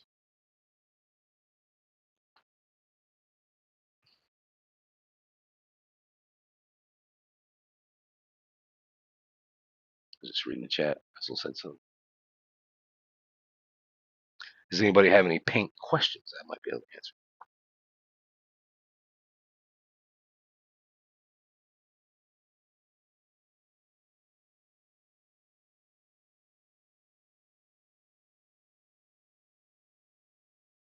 Sorry about that. The iron fell over. I heard it. No, that's all right. I asked if they had paint questions. We were just waiting for them to come in. Ah, okay. Well, I have one for you. Have you ever tried this?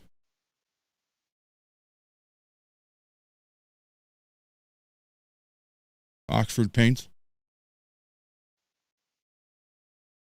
Oxford paints. I have Yep. not. But I haven't used an spray gun either. No, these come in aerosols too. Right there. Oh, they They're do? lacquer. Oh, nice. Okay. Yeah, I love this green.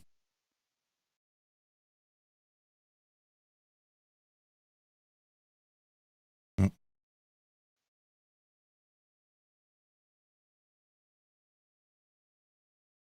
I love that color green. You may be the only one. Really? Yeah, so you can get it in the can. Hold on here. Spotted tortoiseshell. I like the tangerine. Candy tangerine. That was very cool. I would like to do a Texas tea. metal flake. Metal flake without having to do it manually. Because manually it doesn't always come out so even. And you can have I mean? them. They'll make a marker, touch-up marker, the color you get.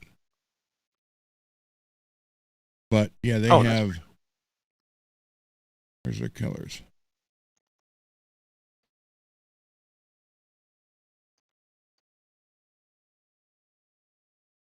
Featured. I don't want featured. I want to see them all. Oh, lacquer. There we go. Oh.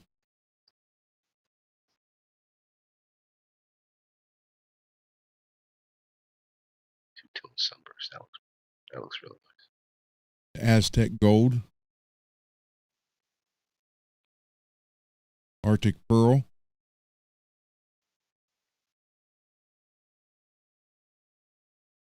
Burgundy mist. Candy red metallic. I do like that that candy tangerine. But then again, yeah, the candy tangerine metallic. That looks really cool. Yep. But then again, you hit it, you got to repaint the whole thing. Dakota red. Yeah. Fiesta red. Yeah.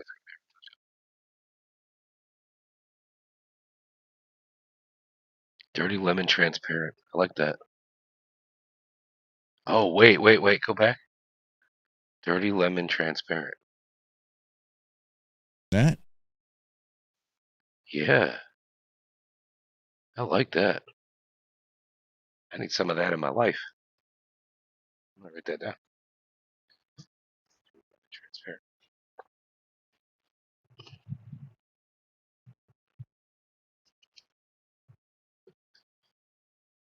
I might need some of that.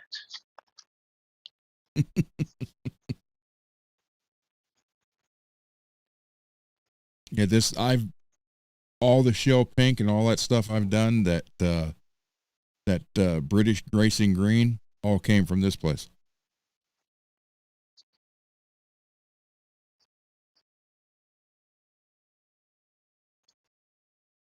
And iced tea transparent, heritage cherry red transparent.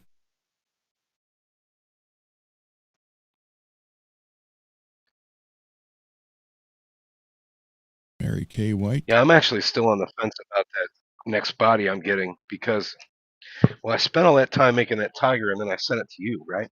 Mm-hmm. Oh, nectarine transparent. That's pretty cool. I Yeah, gotta but look decide at which one I want. look at this one though. This one's gorgeous. Midnight wine metallic.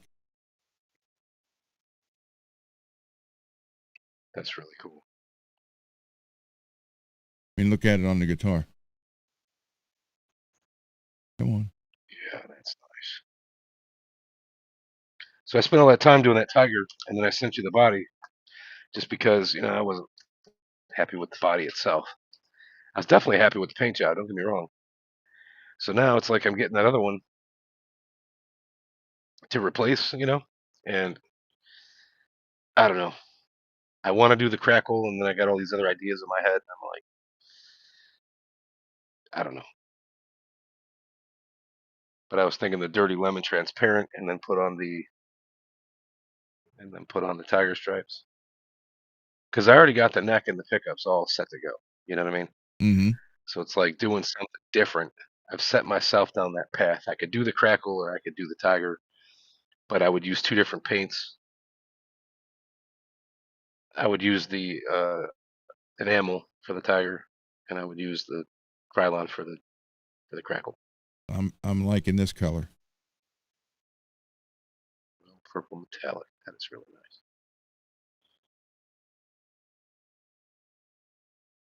So you get. I mean, the prices are not bad. No, it was like $22, $24. That's not Yeah, bad. this one That's is not bad. If they wanted to charge 50, I would probably not do it olive green metallic. because you still gotta get your clear coat. I think that's kind of cool. That olive green metallic. That one's a lot nicer than that pea soup. I mean, your favorite from earlier.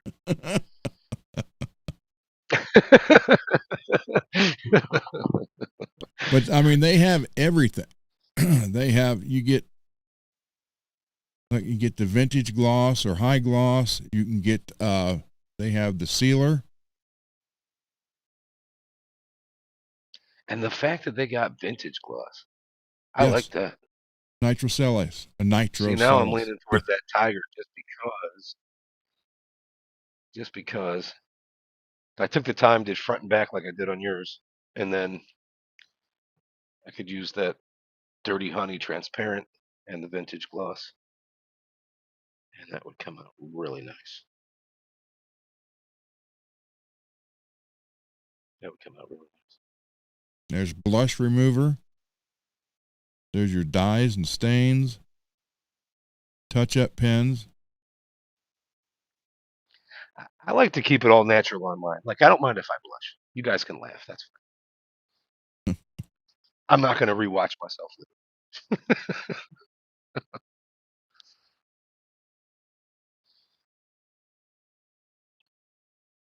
Oh, come on, dang it! Honest.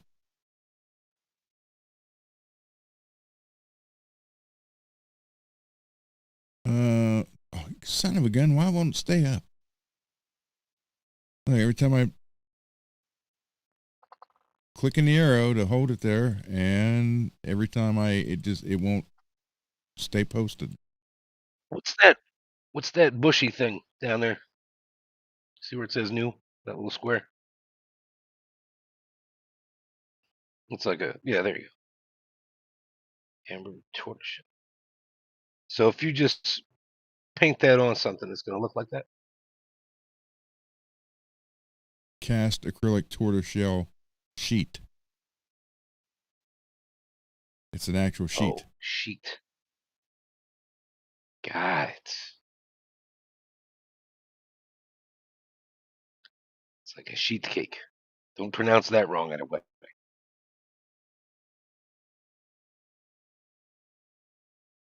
They have clear coats. There we go.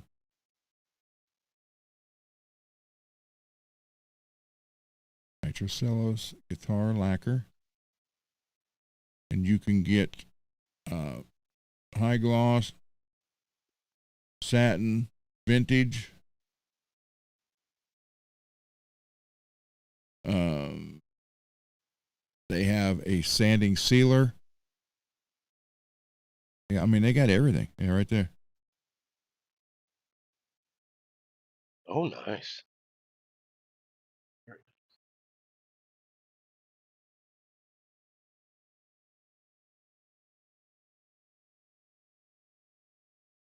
C option. Get it in the court or white primer. Yeah, this is what I used for all those three of those guitars for the store. The pink bass, the pink Telecaster, and then the British green bass. They still have that one. That's featured. They still have the British green. British racing green right here, right there.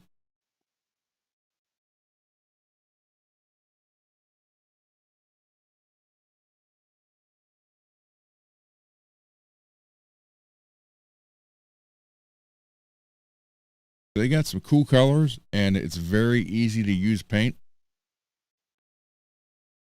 And it's nitrocellulose lacquer. What is this?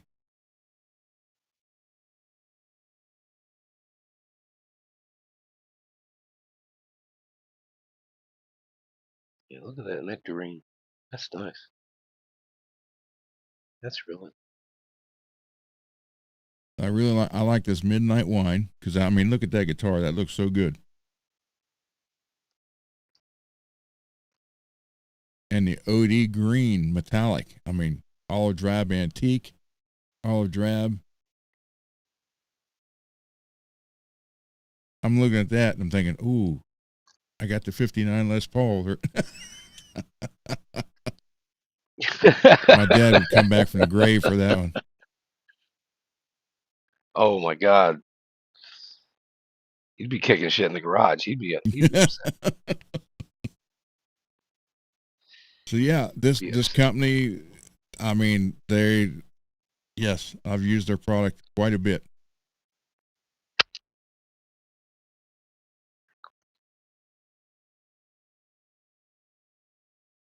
Grain filling, sealer, primer coats, color, clear. And it's got the nice nozzle where you can turn it and have it fan out straight up and down or left and right. So, Oxford paints. I'll put that in the chat here.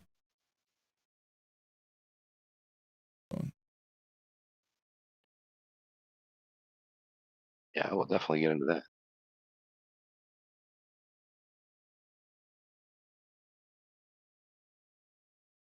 There you go. Oxford Paint Supply. Thank you. You're welcome. See, and then at the end of every show, you're like, I don't know why you guys want to sit and watch me for 4 hours. I don't know. You're gonna turn purple or something. You learn something every night. I mean, it might take more than a minute, and it could be 2 hours of sitting. But once that happens, you know. But I can really attest and compliment Oxford paints. They're very good paint, easy application, easy to work with, and not expensive at all. So, I hit the live button. So we got. I hit the live button and I started seeing your outro. Why did it start? We have roughly 4 minutes left. You want to hear a song, or you just want us to say good night? I would love to hear a song. That's how we do it. Which one?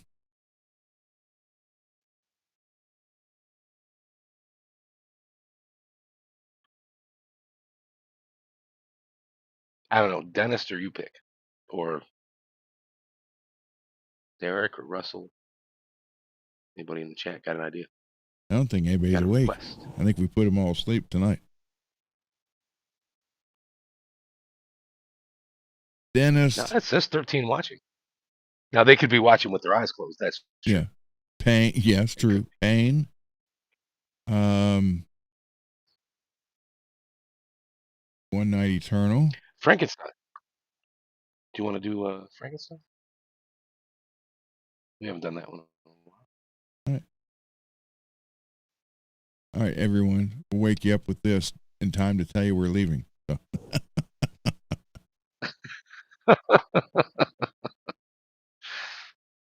Tomorrow night, 10 o'clock.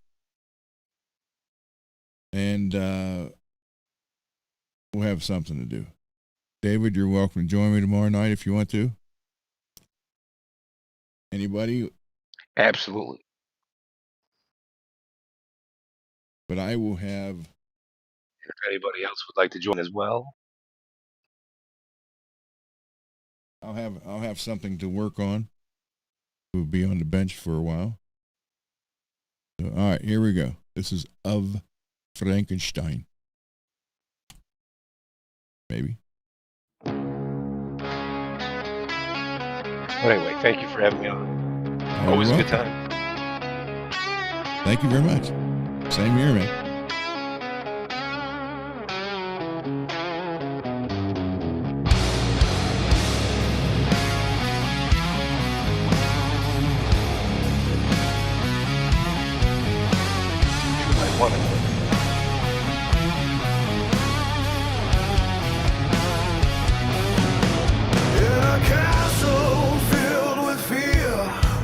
Madness whispers in his ear.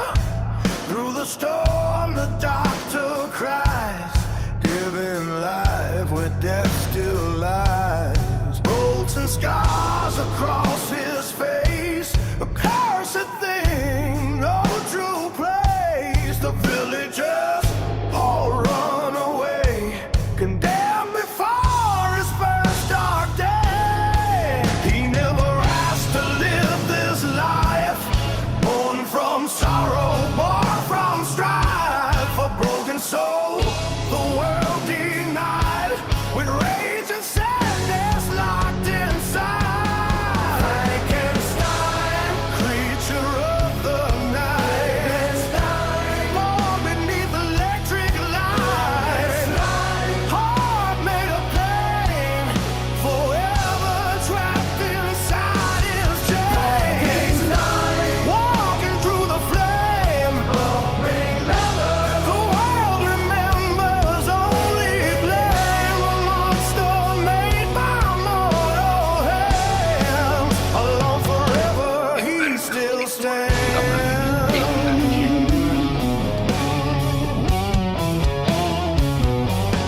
Children scream and torches rise, hatred burning in their eyes.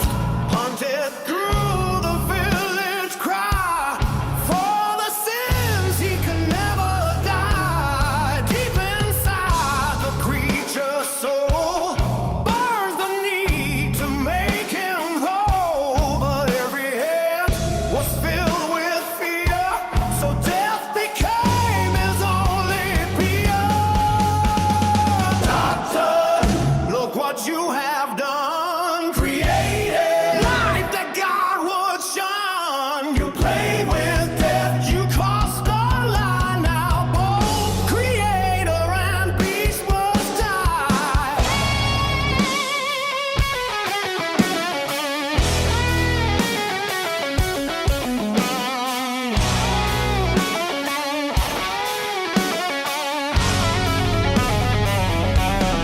Frankenstein, they call your name, living proof that you're insane. Frankenstein, lost and torn, with your soul never reborn. Frankenstein, through fire and snow, searching for a place to go.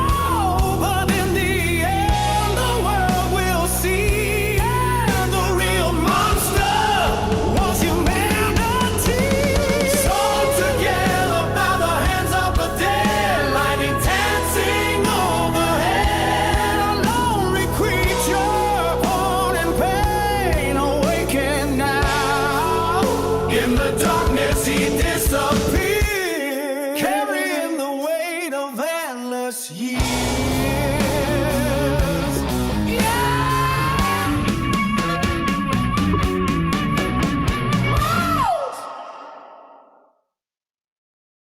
everybody, thank you for hanging out. And we'll see you tomorrow.